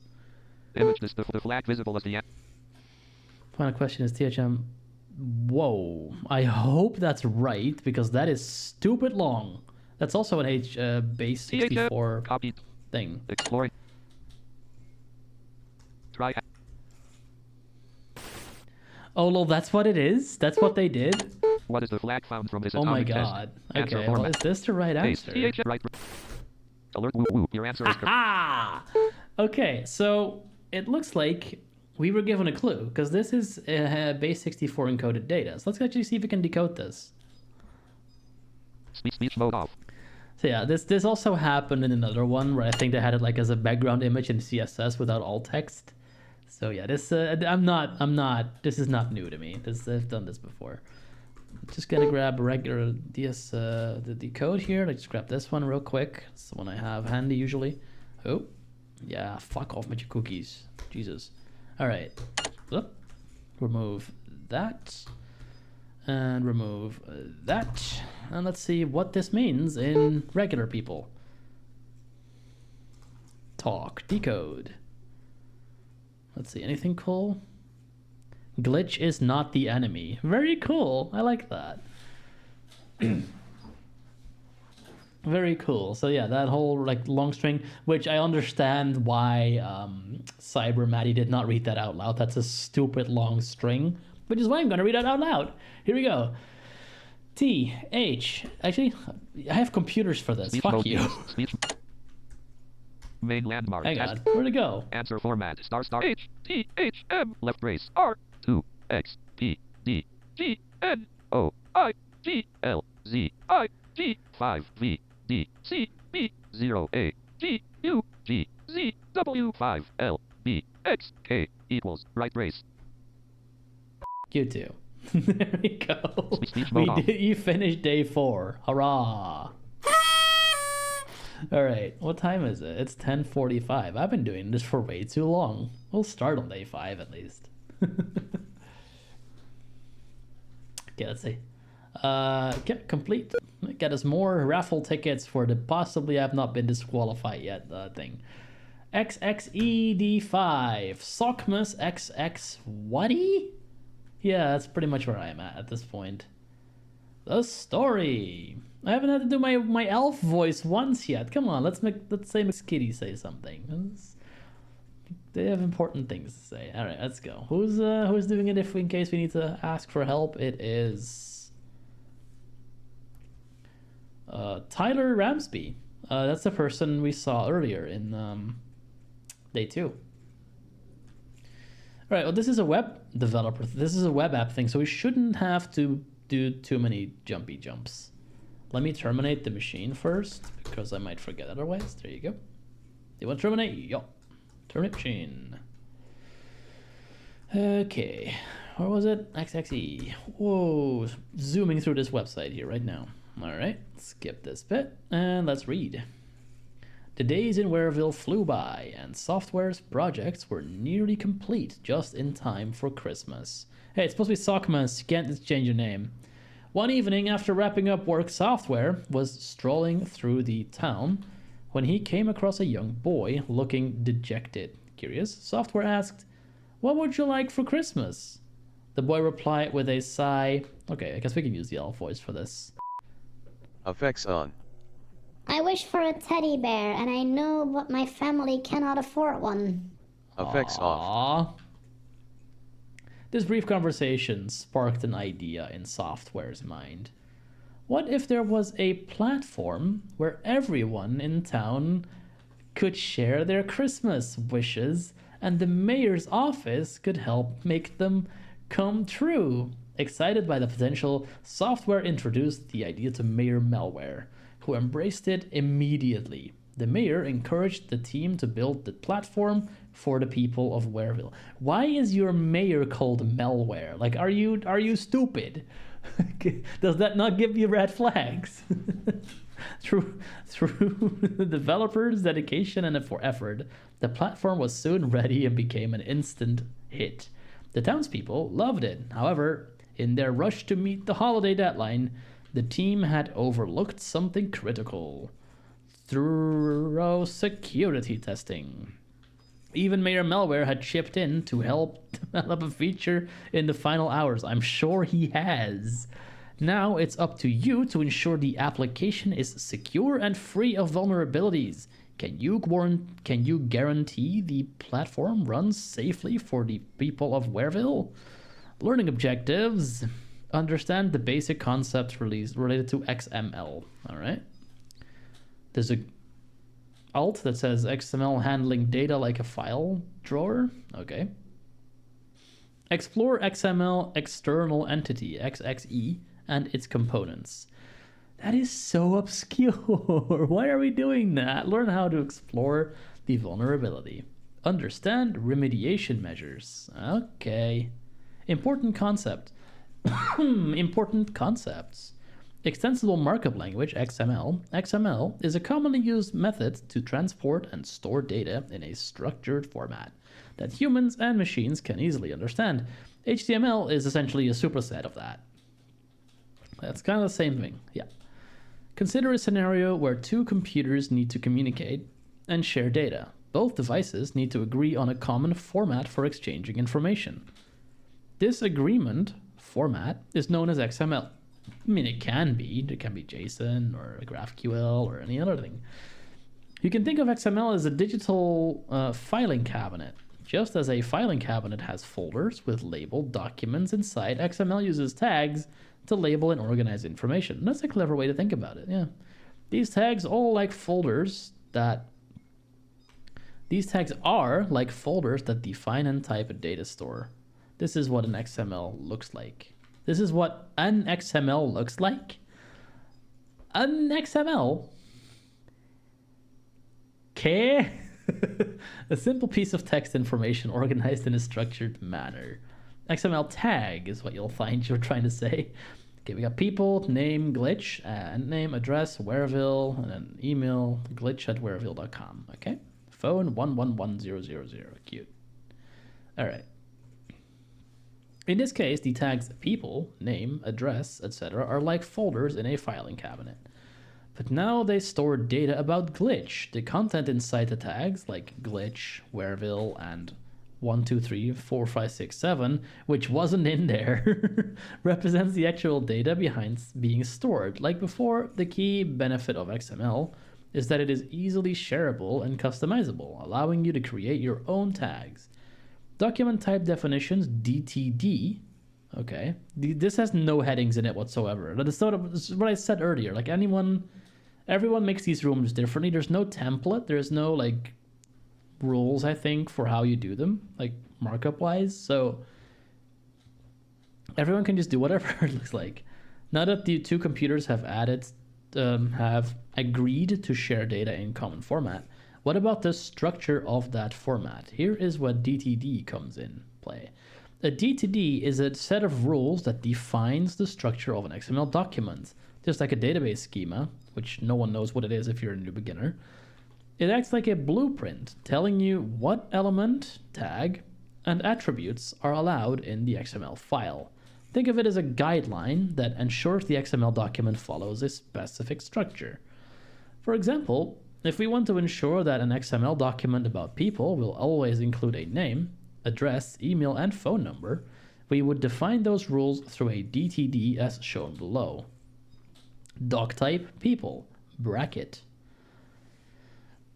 Exclamation point element, people, name, address, email, photo. So it's essentially, yeah, it's a defining list of what things should continue.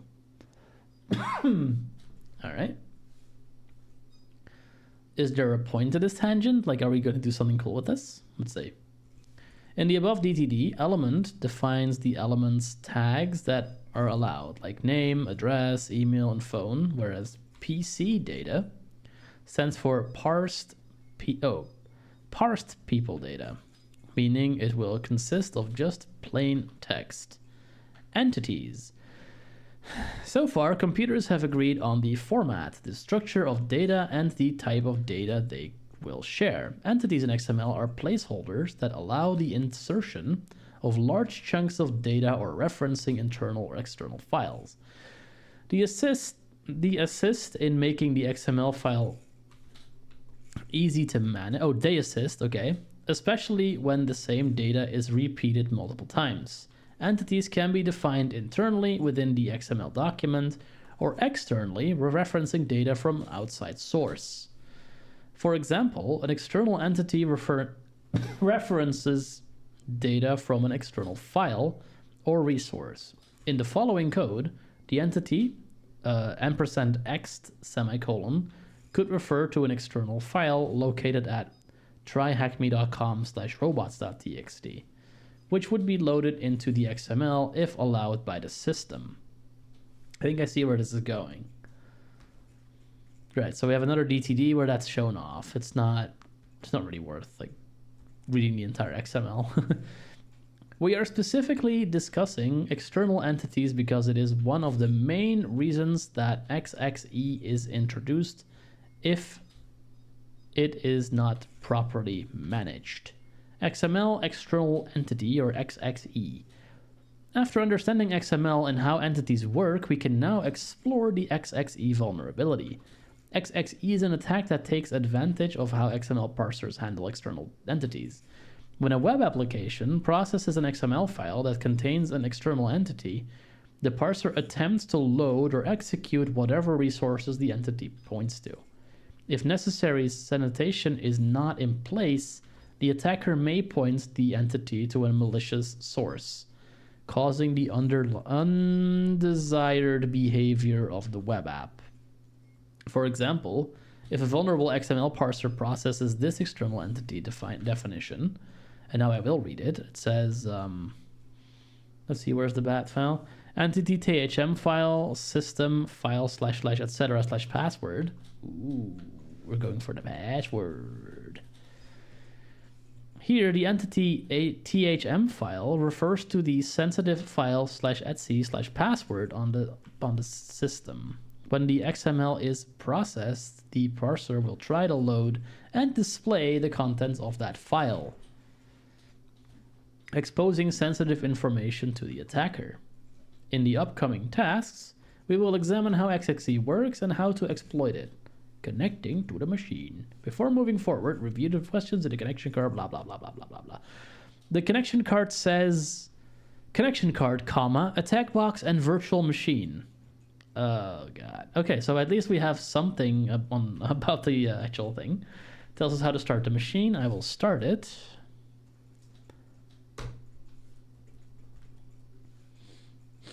I'm going to be very upset if this is another Windows box. Click on the Start Attack Box button. Okay, well, we'll do that when we need it. Okay, no, it looks like... Okay, let's just start it. Start Attack Box. Here it is.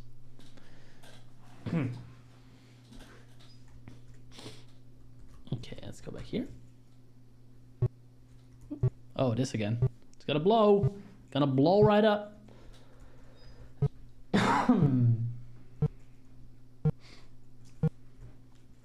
Scroll back down where we were. Here we are. Yep. Anything important here?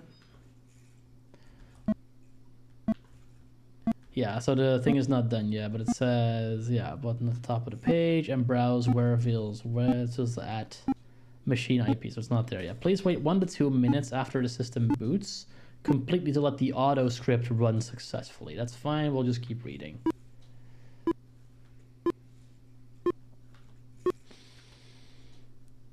Yeah, that's going. Okay, perfect. Practical. Oh, we're already to practical. Very nice. Okay.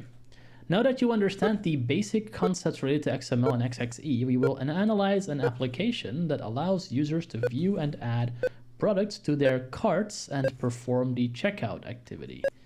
You can access the Whereville application hosted on 10.10.28.235. I'm just going to copy paste that into another tab. Oh, it's already there. Nice. Okay, so cool. I'm going to close this out. We don't need this anymore. What's that? Oh, that's Maddie. We don't need Maddie anymore. Bye, Maddie. Have a good day. Oh, this application allows users to request their Christmas wishes. Flow of the application. As a penetration tester, it is important to first analyze the flow of the application. First, the user will browse through the products and add items of interest to their wish list at slash products.php.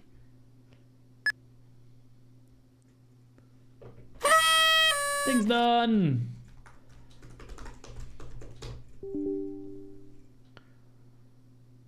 Huh. That's annoying.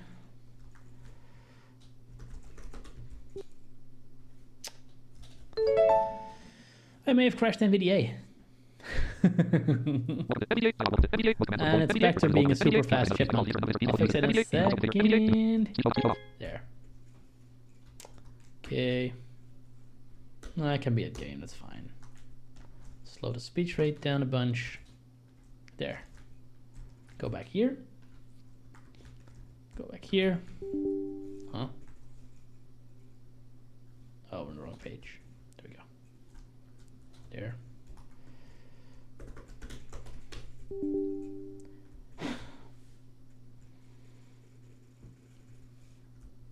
That's really annoying.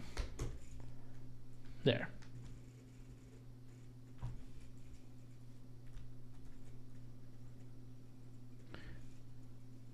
Oh, and there went my browser. That's unfortunate.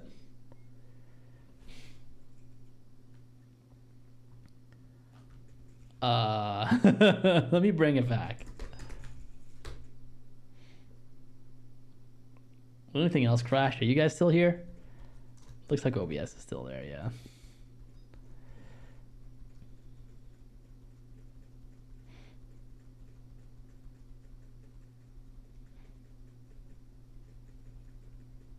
Wait, is it? Yay! Excellent. Yeah. Well, everything blew up, so that's great.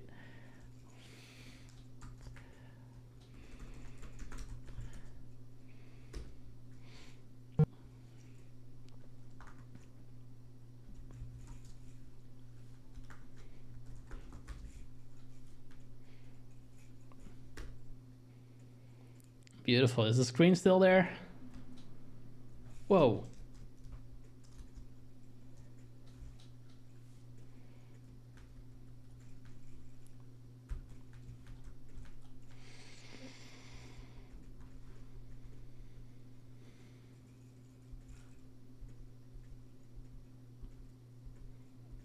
Beautiful. I'm surprised it's still there, actually. I wouldn't... You see screen? No, I don't see screen. That's why I'm asking you if you see screen. Good job. All right, let's do this a little bit less fast, because apparently if I do it too fast, things fall over. Ah, that's why. Okay, expand that. There we go. We're getting places now. PHP, and there it is. Okay. Click on the... let's open this again, because we don't have this anymore. Again, it's still logged in, even though I did an incognito thing, so that's kind of suspicious. Little strange. Doesn't matter. Let's go. Is that still running? No. Uh-oh. Uh-oh.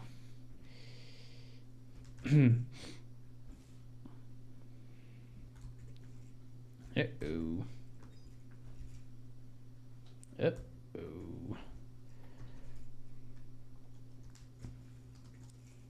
Oh, this machine is... Yeah, it's running. Why is it not there anymore? That's weird. That's a little strange. Let me terminate and restart that machine then.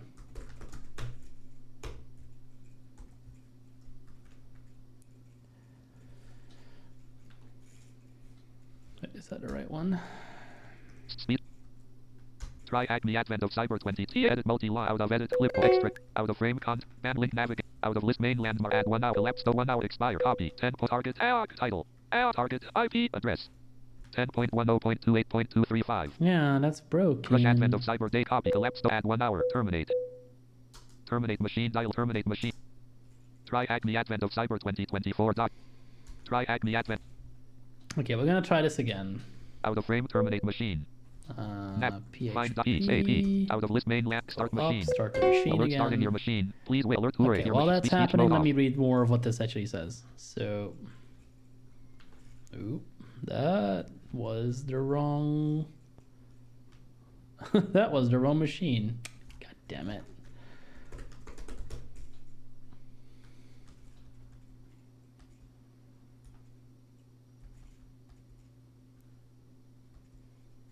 Yeah, my bad. Let's terminate that.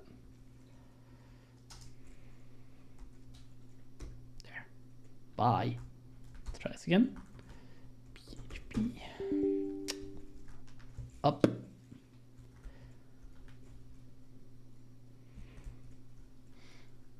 Not that PHP, the other PHP.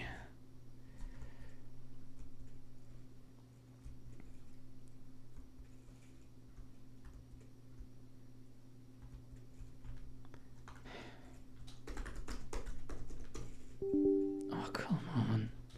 Speech submit hint. Submit complete task text start machine. Click here to watch the walkthrough video. Task 10. Find XE. Try expanded task 11 XXE day task 11 immediate. Find EAP. HTTP / Thank you. Start machine. Alert That starting one. your machine. That's what I want to Alert start. Blu-ray your machine practical. The user will browse through the products. All right, Speech where mode were off. we? Okay, so we get to products. Yep. Click on the add to wish list under Wereville's Jolly Cap, as shown below. Okay, there's an image that says web applications product page. That's not a helpful alt text, but thank you. After adding products to the wish list, click the cart button to visit /cart.php to see the products added to the cart. On the cart page, click the proceed to checkout button to buy the items as shown below. Alt text web applications cart details. Okay, I guess that's an alt text. On the checkout page, the user will be prompted to enter his name and address as shown below. What if you're not a he? Web applications checkout details. Very good alt text. Enter any name of your choice and address and click on the complete checkout play to place the wish. Once you complete the wish, you will be shown the message wish successful. Your wish has been saved as wish number 21. 21? Always number 21? Speech 2. Quote. Speech mode on. Speech mode off. There's an alt text that says wish 21 saved in the new file. That's cute. Wish 21 indicates the wish is placed by a user on the website. Once you click on wish 21, you will see a forbidden page because the details are only accessible to admins. But can we try to bypass this and access other people's wishes? This is what we will try to perform in this task. Error page when accessing the new wish. Okay, fine. Intercepting the request. Before discussing exploiting XXE on the web, let's reason how to intercept the request. First, we need to configure the environment so that as a pen tester, all web traffic for a browser is routed through... Oh god, Burp Suite. I'm not ready. Do I even have that installed on this computer? Start window. Start B. Burp Suite Community Edition. I do. Unknown.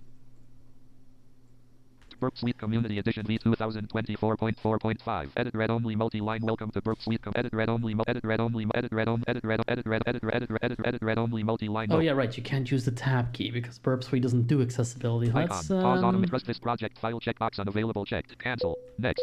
Let's just set it Next. up Left click. and see how far we get. I guess. Disable default to the above and future checkbox. File. Table. File. Separator. Icon. Edit read only multi-line. Select the configuration that you would like to load for this project. Icon. I think I'm just gonna stick with the No, default back. here. Start burp. Start Burp. Start left click. Starting project. Burp Suite Community Edition V 2024. Edit read only multi-line text /HTML. No items to show. Okay, No, so we will not need our attack box, I suppose. New notification from Viscosity. Ignite which is connected. Nope. Speech mode on. Let's see what it wants us to do. See how accessible this is. This allows us to see and manipulate the request as we browse. We will use Burp Suite, a powerful web vulnerability scanner, to intercept and modify requests for this exploitation. I'm very curious if it's going to explain this clearly. You can access Burp Suite in the attack box. On the desktop of the attack box, you will see a Burp Suite icon as shown below. Burp Suite icon, alt text. Once you click the icon, Burp Suite will open with an introductory screen. You will see a message like welcome to blah blah blah. Click on next button, blah blah blah. You will have the option to start burp. Click on the start burp. That's exactly what we did so far. Yeah. Once Burp Suite has started, you will see its main interface with different tabs, such as proxy, interceptor, intruder, repeaters, and others. Yeah, fair enough. Inside Burp Suite, click the Settings tab at the top right. You will see Burp's browser option available under the Tools section. Enable Allow Burp's browser to run without a sandbox option and click on the Close icon. Okay, let's try that. Speech mode talk. Burp Suite Community Edition. I'm not 2024. going to show that right Edit red now, I only. think, because I just want to Edit quickly red. get it done, honestly. Edit red only. But Burp Suite Community. once we switch to the Burp browser, I will show Filler. that. 1. Icon pause. 1. Fill. Edit. Filler. Fill icon. Filter. Icon. Icon. New line. New scan tasks. No previous. News tasks. Hey, I forgot how bad this was. Okay. New edit. One icon. Filler. Edit red. Filler. Caption. Filler. Icon. Filler. Fill time to filler. Find a filler. Icon. One icon. Filler. Icon. Dashboard tab. Target tab. Proxy Oh, tab. here we are. Intruder. Repeater. Collapse. Equal decode. Compare. Logger. Organize. Extend. Learn tab. No next. Extension. Organizer. Dashboard tab. Tab. Control. Event log tabs. All issues. No next. No tab. Menu bar. Tab dash progress bar 0, 32 KB. How do you get to the no stupid next. settings in this again? Burpman search pro version only unavailable. Dashboard tab. Burp menu selected. Hey. Speech mode off. Okay. I've been summoned to check my Discord messages by Murhoffs. Hello, Murhoffs. Welcome in. I shall go look.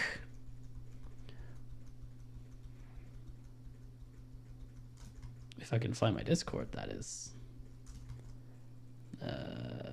It's awfully brazen. Let's see what's up.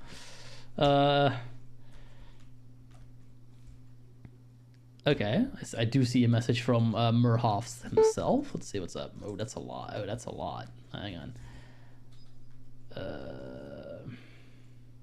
Uh-huh.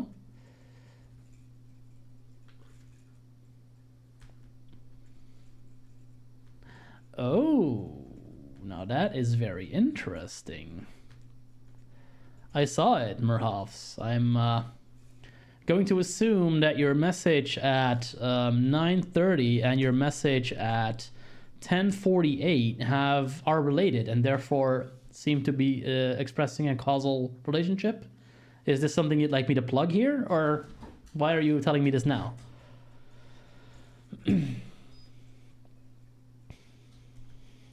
Let's see. Speech mode. Burp Suite edit red only. Burp Suite Community Edition V2000. Edit Burp edit red. Burp Suite dashboard tab menu bar. Burp menu selected. Project men intruder repeater view men help menu. No next view menu. View left view menu select target sequencer repeater proxy organ logger learn. See if you can quickly extension, find where the decoder, dashboard, settings compare, collaborator, went, store so we default can- repeater action menu allow action menus allow http/2 al script enable normal enforce process follower intrude close it automatic project menus burp menu select help menu burp x burp click user set configuration settings settings edit red only multi-line burp proxy uses listeners to receive edit list configuration library 1 of 1 No. preview Oh, here we are. Okay. tool selected expanded 1 of 7 level 2 level 3 Tools. proxy selected intruder select repeater Proxy select selected, sequencer region, burps browser sequencer, selected burps 5 of 5 browser. level Here we 3 are. list edit red only multi-line used edit red only multi-line edit red only multi edit red only multi preview burps browser selected Oh, good Christ, is nothing List. actually editable? Oh my god. edit separator edit no previous no sep all toggle pressed user toggle not pre project icon separate preview separator list configuration no net list separator tools icon burps browser separator icon RTFM icon settings Beautiful. browser data user setting edit red only It's multi-line inaccessible and user hostile. store Love browser it. data checkbox checked browser data folder Okay, yeah, none of this is tabbable. This is just atrocious, Burp Suite. Seriously, fix your shit. edit red on select folder clear all browser clear all filler separator filler icon RTFM icon settings browser running project setting edit red only multi-line allow burps browser to run without a sandbox checkbox not checked Okay, that's Allow what they burp wanted left us to click. check, so we've done that edit now. allow burps browser to run without a sandbox checkbox checked Beautiful. edit red on use filler use the GPU checkbox checked fill sep filler icon edit red log edit select fill sep no next manage separator Okay, do I Burp just Suite close Community this? Edition. Did we go. Did that Dashboard, store burp it? menus I have to exit. actually make sure burp everything click man stored user it. setting config project burp settings Settings. settings edit red only edit list preview burps browser selected 5 of 5 Yep, level looks like it did edit get red saved. allow edit use Beautiful. So we edit did log what folder the try-hack me edit people on told select us to folder do. filler manage separator manage global set no net man edit log edit red on project setting But browser login. yeah, what Murhoffs pointed out, I'm not sure if he's still here, but what he pointed out is that I've been trying to get a talk pushed through at RSA next year, and that appears to be met with the exact words I've been given is good news. So I'm assuming that might be happening. RSA Conf. That's fun. Filler. Separator. Filler. Use it. Edit red. Use it. GPU. Very curious how Edit that's allow going to Burp's go. browser to run without a sandbox. Burp sleep. I see no on the big screen. There you go. Well, okay. Speech mode off. Click on the close icon on the top right corner of the settings tab to show. No, thank you. That's actually really cool. I'm very curious how that's going to go. After allowing the browser to run without a sandbox, we would now be able to start the browser with pre-configured Burp Suite's proxy. Navigate to the Open Browser option located at the Proxy Intercept section of Burp. Open the browser by clicking the Open Browser as shown below and browse to HTML 10.10.60.108. Okay. Let's try. Let's try to get to the interceptor. I think it's Control-Shift-I. Speech mode. Edit read only multi-line text slash HTML. Edit read on. Edit read. Edit read. Edit read. Edit read. Edit edit edit edit edit edit edit read. Edit read. This is just sad. Learn more. Don't show. No next. Learn. Don't show this again. Don't left click. Come on. Burp suite. Edit multi. Scroll. No next. No Behave. edit. 5 edit. Icon payload. Edit icon clear length. 5 refresh auto clear add-ins icon update edit target icon choose comma task start set no preview positions tab 1 payloads tab resource pool settings tab no next positions tab no previous no next 1 tab 1 selected 1 no next no previous 1 What? tab control no next no Am I previous intruder even- tab 1 selected 4 of 13. Oh, okay. I is intruder, not inspect. That's Proxy my tabs, bad. target tab 0, dashboard tab 0, and repeater tab, collaborator tabs, repeat, intrude, proxy tab 0, I 3 need to of be 3, proxy here. left click, intercept tab, Proxy intercept. edit red only multi-line text slash, Don't worry. I'm going to be edit red only, in a different browser in a second, and we Edit won't need to red be here anymore. edit icon. So I know nothing's ready open for this browser, full open screen right reconfigure now. Open open browser. left click. Port switcher, Chromium window, port switcher, Chromium, Cute. burp suite, icon, open browser, And I open, guess we'd have to make sure that intercepting is action actually unavailable, on intercept is off, toggle, not press toggle, message when interception. we start doing stuff. So let's go near. Let's go to this place. See Page if it actually HTTPs, works this time. 10.10.60.108 selected. Wishville home, It navigate. does. Okay, so now I can put this on the Settings tab 11 screen, inbox, new tab, untitled WhatsApp, learn chat and I inbox, will, online as soon as I with find OBS. Spotify Premium Smart City Stop Try There it is. All right, let's Speech mode. see if we can get this working. Uh-oh. off. I'm trying to get OBS to focus, and it's not really having it. Come on.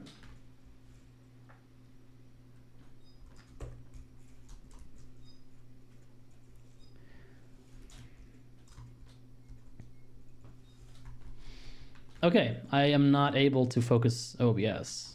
I guess it's broken? Speech mode. No next. No brief task. No objects in desktop Huh. window. Stop. Try hack me advent of try hack. Smart spot try ops 30.2 point.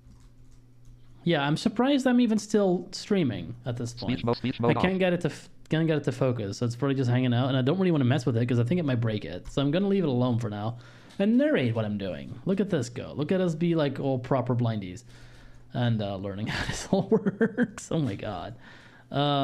Dear. Wait, how do we have two of these open? My computer's doing such interesting things right now.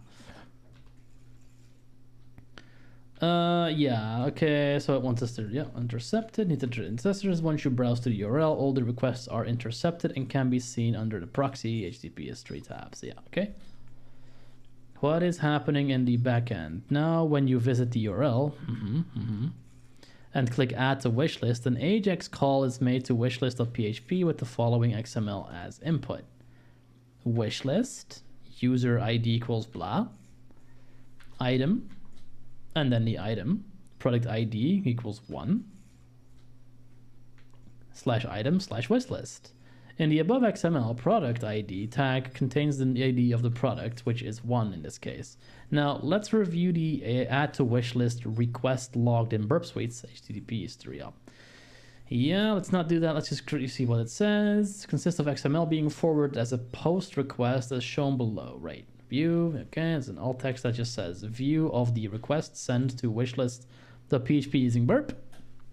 This wishlist PHP accepts the request and parses the request using the following code. Oh god, it's like balls to the wall coding. Okay. libxml disable entity loader false. Okay, so you just get to it. Okay, that's very insecure. Wishlist equals simple XML load string XML data simple XML link. Okay, so what they're really making like happen here is no sanitation whatsoever. Just load it without thinking about it. And then we're just echoing some text. Okay, preparing the payload. Yeah. When a user sends specific graphical XML data to the application, the line libxml disabled entity loader equals false allows the XML parser to load external entities. This means the XML input can include external file references or requests to remote servers. When the XML is processed by simple XML load string with a libxml no end option, the web app resolves external entities. Yeah, I kind of get it. I kind of get what you're trying to do. What if we update the XML request to include references for external entities? We will following XML instead of the above XML. So what are we giving it? I don't think we're going to be able to because everything is sort of falling over here right now. But let's see. Okay, so hosts. We're giving it the hosts file. So you can just look at the host file. Very cute. When we sent this up to the XML payload, the first two lines introduce an external entity called payload. The line entity payload system, etc. hosts tells the XML parameter to replace the payload reference with the contents of the file, etc. hosts on the server. When the XML is... Okay, I guess you guys can see where this is going. You get that stuff pasted in there. There's something cool in there, and we need to find it somehow. Exploitation. Now let's perform exploitation by repeating. Yeah, we just repeat the thing in burb. I don't know if I'm going to be doing that today. I'm getting tired, honestly, guys. I want to stop. Tool has a feature known as repeater that allows... But yeah, burb will repeat the request that we just finished. We changed the thing in there. We've done this before in different streams. We'll update it. Not graphic. Basically, you put that new line that we just saw on the screen in the XML payload, and then send that request, and then I guess somehow we can see the new stuff being added on that page or something. Now switch to the repeater tab where you'll find the post request that needs to be. We'll update the XML payload with the new data as shown below and then send the modified request. Right, let's see what happens as a result. Place the mouse cursor inside the request in the repeater tab in Burp Suite and press Ctrl V, or parse the payload in the above highlighted area. I like that it's like sort of assumes that you're using a mouse cursor. You kind of need one in Burp Suite. Even I do. Yeah. When we click send, the server processes the malicious XML payload, which included the external blah blah blah. Yep. As a result, the wishlist PHP responded with the contents of the host file, leading to an XXE vulnerability. Software playing with the web. That's not an alt text. Time for some action. Now that you've identified a vulnerability in the application, it's time to see if it in action. MXKitty software has tasked us with finding loopholes, and we've successfully uncovered in the wishlist PHP endpoint. But our work doesn't end there. Let's take it a step further and assess the potential impact this vulnerability could have on the application. Earlier, we discovered a page accessible only by administrators, which seems like an exciting target. Very exciting. I can't wait. What if we could use the vulnerability we found to access sensitive information like the wishes placed by townspeople? Now that our objective is clear, let's leverage the vulnerability we discussed. Okay, so what are we doing? To help MXKitty secure the platform. To get started, let's recall the page that is only accessible by admins. wish1.txt. Using this page, we just need to guess the potential absolute path file. Typically, web applications are... Okay, so that's what they're doing. So instead of ATC hosts, what they're doing here is they're just they're tossing the contents of another file in that same directory to get the contents of it. Not all web applications use the path HTML, but web servers typically use it. Yeah, whatever. Okay. Speed less wish list greater. Less user id greater 1 less slash less I less product id greater less What are they stock type doing? foo less entity payload system /var /www /html wishes wish 1.txt greater. Yeah, that's pretty much exactly it. Just echo that Less- text less- instead of less- like wish letting list you greater. access it, and you can actually see it just on the regular page.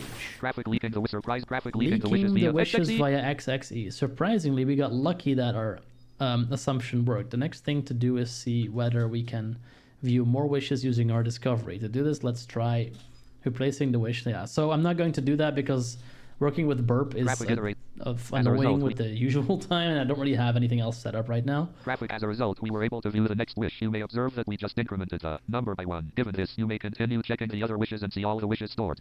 In the application, after iterating through the After wishes, iterating through all the wishes, we have problem the potential impact of vulnerability. anyone who and leverages this conclusion. the It was conclusion. confirmed that Okay, the so let's see what the answer- questions What is are. graphic may or may answer the questions below. What is the flag discovered What is the after flag discoverable after navigating through the wishes? Is that the only question? What is the flag seen on the possible proof of sabotage? Speech mode off. Oh god, is some of this... Okay, so there's 2 flags we need to find. I honestly think I'm going to video this again because I want to see how this different video looks. And this is very easy to do. Like if I have this set up, which I currently don't, but if I have this set up, all you do is pretty much just follow this exactly down to the letter and increment the number all the way through. It's tedious to do with the current setup I have, so I'm not going to do it here, but it is a very simple thing to do. So I'm going to really quickly just see if we can speed through this find time. more information about it. But if you're in the directory and see if we're able to read those files. And there, we are able to read the wishes. So we have wish 21, Papa Shell, as an attacker. And the way we can do that is we can send this request over to you know what 2 is. So we'll do 3 to 21. Big so far, nothing super sensitive. Flag section, and that's my way. Let's go ahead and grab that flag. We'll have a flag right here. So in payload 15, so wish number 15, we have our first flag, THM, brute forcing my way. Brute forcing my way. So now we have to look at the usual things. We have to see how many characters for everything. Just like we did last time. I'm going to set this to the right settings here. I'm actually not even sure if I'm still live. I'm so tired. It's all good. It's all good. It's all good. We're doing it for the Z's. Let's see. 1, 2, 3, 4, 5. Oh, look at that. I am still live. So I see that I need 1, 2, 3, 4, 5, 6, 7, 8, 9, 10, 11, 12, 13, 14, 15, 16, 17, 18, 19. Let's fill in the initial template. THM brute. I'm just going to assume this is all in caps. That's a star, not a bracket. There we go. Oh, that one. There we go. Brute force my way. This is my initial attempt. Let's see if it's Speech mode. correct. Alert, oh, your answer is Nope. incorrect. All right, let's see. 5, 6, 12, 15. Wait. 5, 6, 7, 8, 11, 12, 13, 14, 15, 16, 17, 18. I'm missing one character. Huh. Okay. 10.1. Try Well, that sucks. frame. Advent of Cyber Day 5. Explore Let's see. content. Huh. Try Acme at content is not Okay, visible. literally my Photo. screen has gone all Advert. wonky. I can't really see what I'm doing anymore. Advert. I think my graphics card may have had an Title. update and everything just went kablooey. Photo image of Let me Advent of Cyber Day open 5. this in a new Untitled tab. Google Maybe Chrome. that'll give Let's me go a ahead and little grab bit- that flag. We'll Hey. Yeah, we got it. Full F screen. made exit recognizing. Ah, now I 5, can see it. 7, 8, Okay, 10, let's 11, 12, 4, see. 5, 7, 8, F-I-N-E. Results positions 2. Intruder attack save. 2. Result Y and attack NF. IO. The exit full screen settings. Timeout attack Americ 11 Halo 10 11 Fort stat 200 status code 2 error length 4 Gritty raw X-ray server Apache vary accept content length keep alive connection content to product name mayor malware address test product worthy cane quantity 1 PS the flag is invalid PS the flag is THM BR93F org is invalid PS the flag is THM BR93F org What? That's not even... is invalid. YouTube video. NV reference tools reference setting. NV vision 5 of 3. I'm gonna Add-on store. genericize my AI prompt model. and have it look at it. Manage models all space. Speech That mode one, off. it's like 2 more questions and I'm done for today. I'm almost there. What is the flag? And you know, I'm sure people are itching the backseat game. Don't. It's fine. I'll figure it out. I'll ask if I need it. What is the flag visible in the image? There. Let's make it more generic. There we go. Flip. Because I almost have it. There's like 1 character missing. The flag visible is bright force and my. Oh God. Oh good God.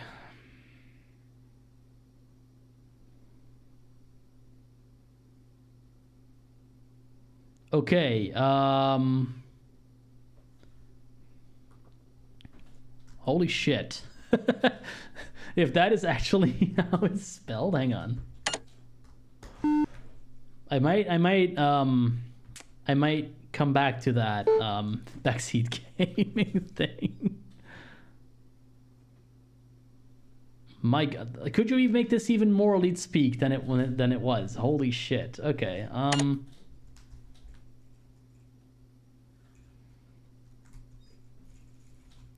We'll copy flag right here. So in payload 15, so wish number 15, we have our first flag, THM, brute forcing my way. Yeah, but that's not how that's spelled. That's like with zeros and ones and shit. Okay, yeah. If someone's bored, feel free to actually transcribe that because it's coming out like this, and I don't think that's right. It's not bright. It's brute.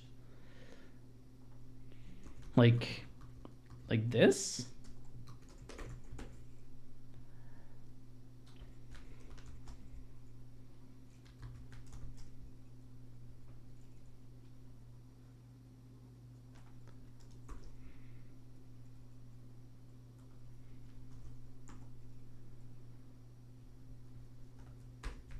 Speed. Alert. Oh, your answer is incorrect. What is the answer format? Star Mother star of 19 God. star edit. THM BR0. Let's see. 1, 2, 3, 4, 5, 6, 7, 8, 9, 10, 11, 12, 13, 14, 15, 16, 17, 18, 19. No, this is too many. T00 UP3.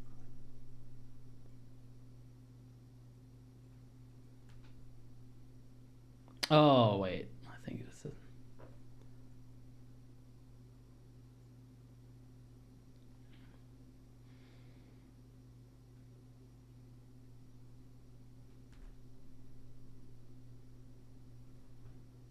Advent of Cyber Day 5. Exploiting XXE. Now can you see it?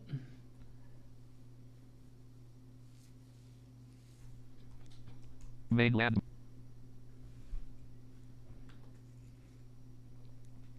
Oops, Advent. sorry.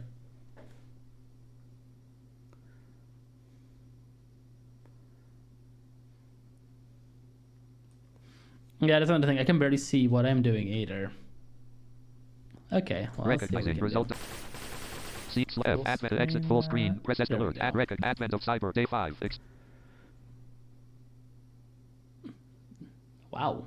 Advent of Cyber 13. Attack save. 2. Intruder results. Position Y. Intruder to exit. Response. Attack setting. Request 11. Payload 10. 11. 40. Status 200. Is invalid. PS. The flag is THM. Brut 3F org. Is invalid. Left click. Let's go ahead and grab that flag. We'll copy. Hey. Ops. Let's 30. see, Try Hackney where Drive is changes. that? Chat to untitled pay. C. User C. U C. Screenshot 512. Let me NVDH. switch headphones, speech to me for a bit, to not send all my docs to the.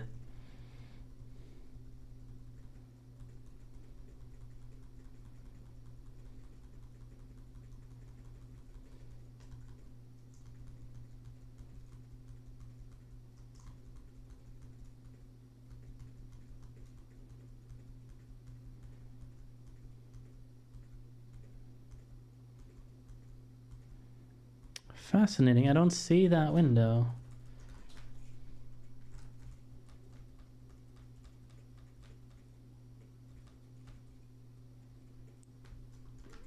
there is this. Close that.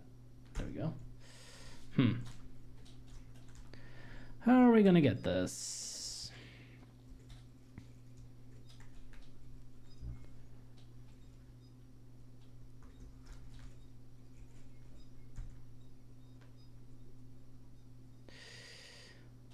That could be, yeah. Well, let me have him paste it. Copy that, and let's jump back over to the Try Hack Me room for this scenario, and we'll scroll down to the flag section, and let's go ahead and input our flag. Scroll, almost there.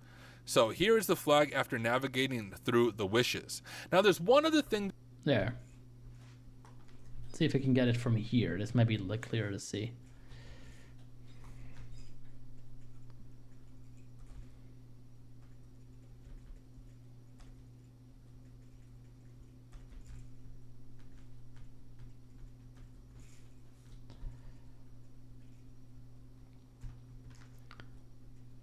Ugh, I see everything except the thing. Let's go back a little bit.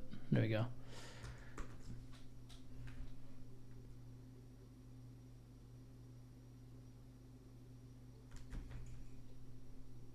That is not...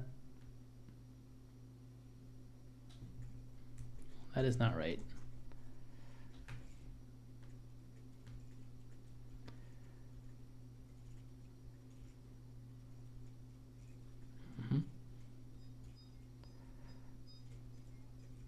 Okay, here we're still in Burp Suite or whatever this is.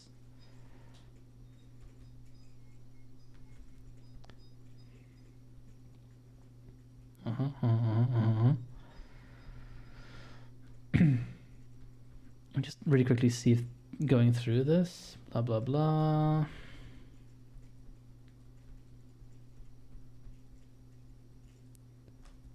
Yeah, no. Okay, let's Put our flag. There's a change.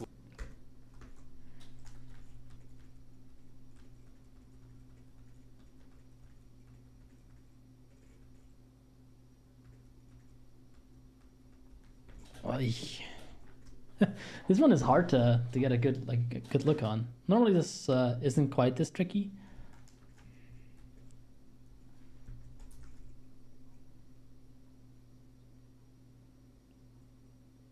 Yeah, that's what I'm seeing too. He's just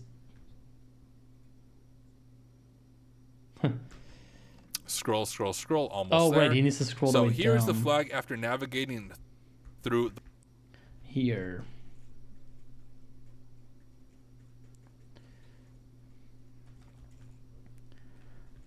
Okay, I can't see it, but you might be able to now.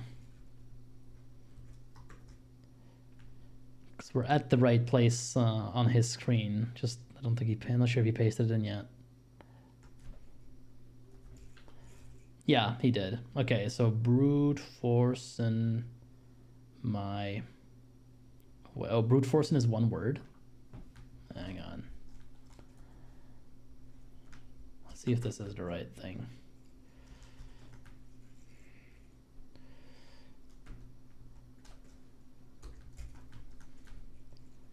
One, two, three, four, five, six, seven. I think that's supposed to be a G. Oh, god dang it! Stop. Yep.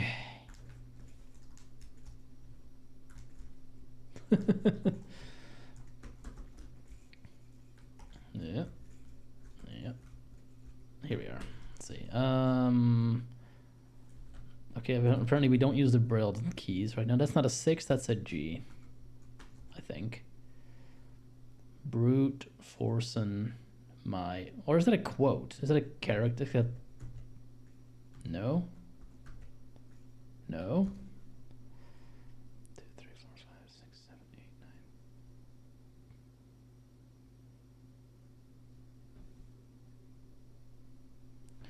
9. Okay, let's try it like this. No? Yeah, maybe he can see it. I can't. I'm trying to get it, but it's having a hard time trying to get this one to properly proc here.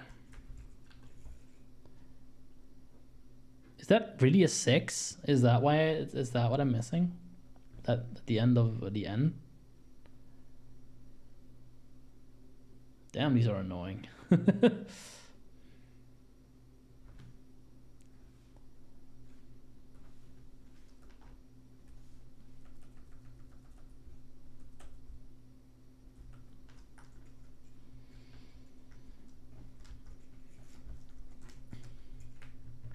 That is actually a 6. What the fuck? Okay, this is the most hardcore lead speak I've ever seen in my life. This is next level mad. All right. Well, got that one. Now the other one.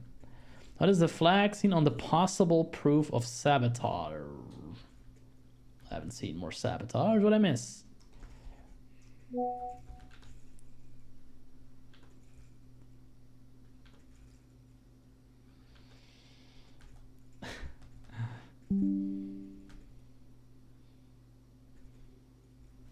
All right.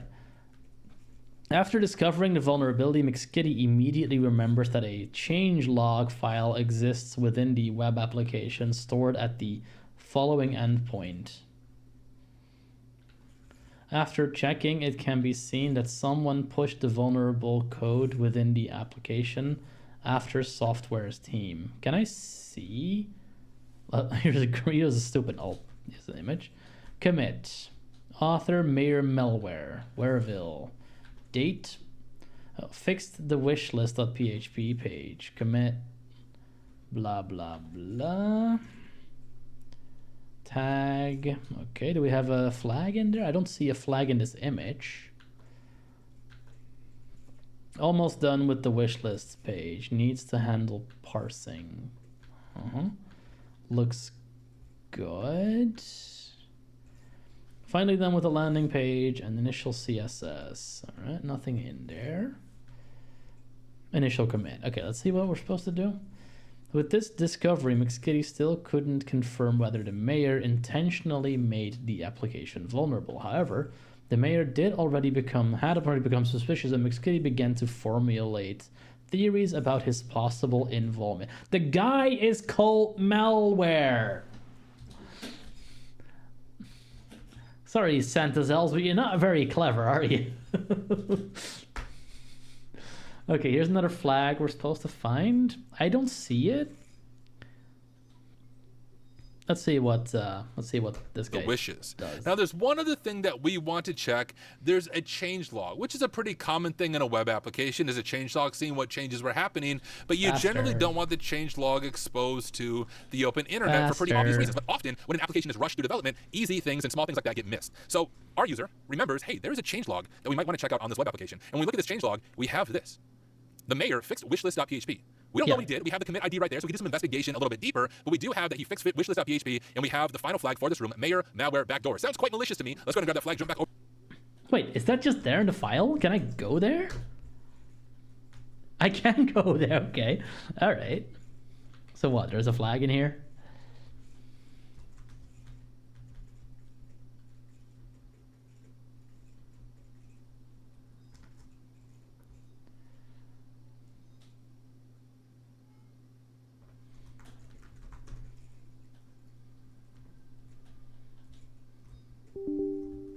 Huh. Okay, I don't see that flag. Oh, there it is. Fix the wishlist page. I missed that. DHM Mayor Malware Backdoors. Okay, well that one you could have easily found by yourself, honestly. Florian. Yeah, there's just a flag hanging out in this changelog file. You don't even need to do the XML exploit to do it. So that's the last flag. I'll read this out. THM left brace M4Y M4Y0R underscore M4L W4RE underscore B4CKD00RS right brace. And we did it. We did both days in one day. All right. Well, that was a lot. 1 hour longer than I normally go for with these. Oh, I forgot to do the Effects on. All right, Effects off. So next week we'll do more of these. Throughout this week, I hope to do day 3 and then maybe 6, 7, and 8. Let's say scripted videos when I get to them. I can talk now for longer than 5 seconds without bursting into coughs, so that's good. And then next week we'll get to wherever we are at that point with the stream. So that's cool. I will all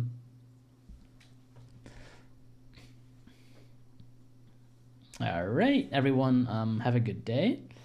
I should find a personalist thing, shouldn't I, to raid into. Does anyone have any requests before I do that? I'll just look at InfoSec stream. So if anyone has anyone that's not on there, then happily take a look. Anyone available? Let's see. I see Black Hat NOC. No idea who that is. Black Hat NOC.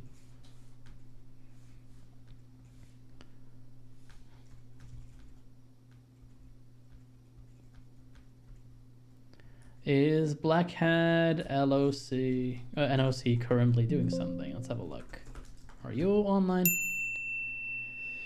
Ding to YouTube browser. All right, let's go.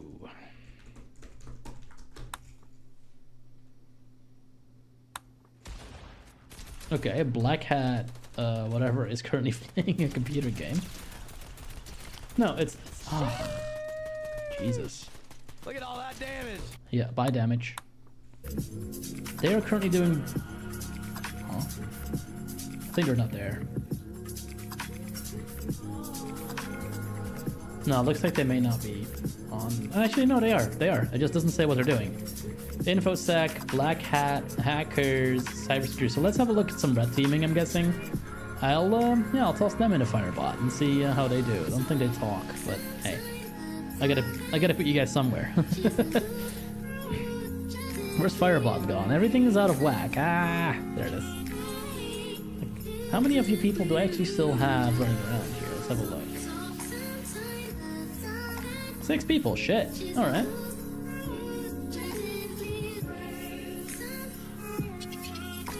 Well, thanks for the 6 that are still around. Appreciate that. Yeah, I'm gonna rate this guy. I really don't know what they're doing. I can't really tell. There's just music playing for as far as I'm aware, but hey. Raid initiated. Have fun with Black Hat we will NOC. be raiding Black Hat NOC in 90 seconds. Whoever they are. They have 4 people watching, so let's make that a good, even 10. Yeah, thanks a bunch for everyone to hang out here. I had fun. This was a lot, but it was fun. And yeah, some cool stuff going on in the future, it looks like. San Fran, here I come. In any case, this has been fun. I'll do the scripted videos for other rooms as I go throughout the 60 weeks. seconds remaining. And then next week we'll get to, I'm sure we have like 1 or 2 to do at that point, because I think we're at day 10 now. So by the time I get to all those done, we'll be at like day 15 or 16 probably. So I'm sure I'll be doing these for a while. I want to make sure to try to get them all done before the winning raffles or things. We've never won anything with these things. Maybe I'll win something this time. Anyway, that's been me for this week. 30 seconds remaining. I'll see you guys again next week. What is that, video game? No, Tony. Hey, appreciate the follow. Last minute follow. Thank you so much. Trio TV. Yeah, thank you for the follow. I appreciate that. We're about to remove. Also very clear because that spells remote and different. Very cool. Well, I'll see you in the next one. Have a good day and goodbye. Raid forwarded to Black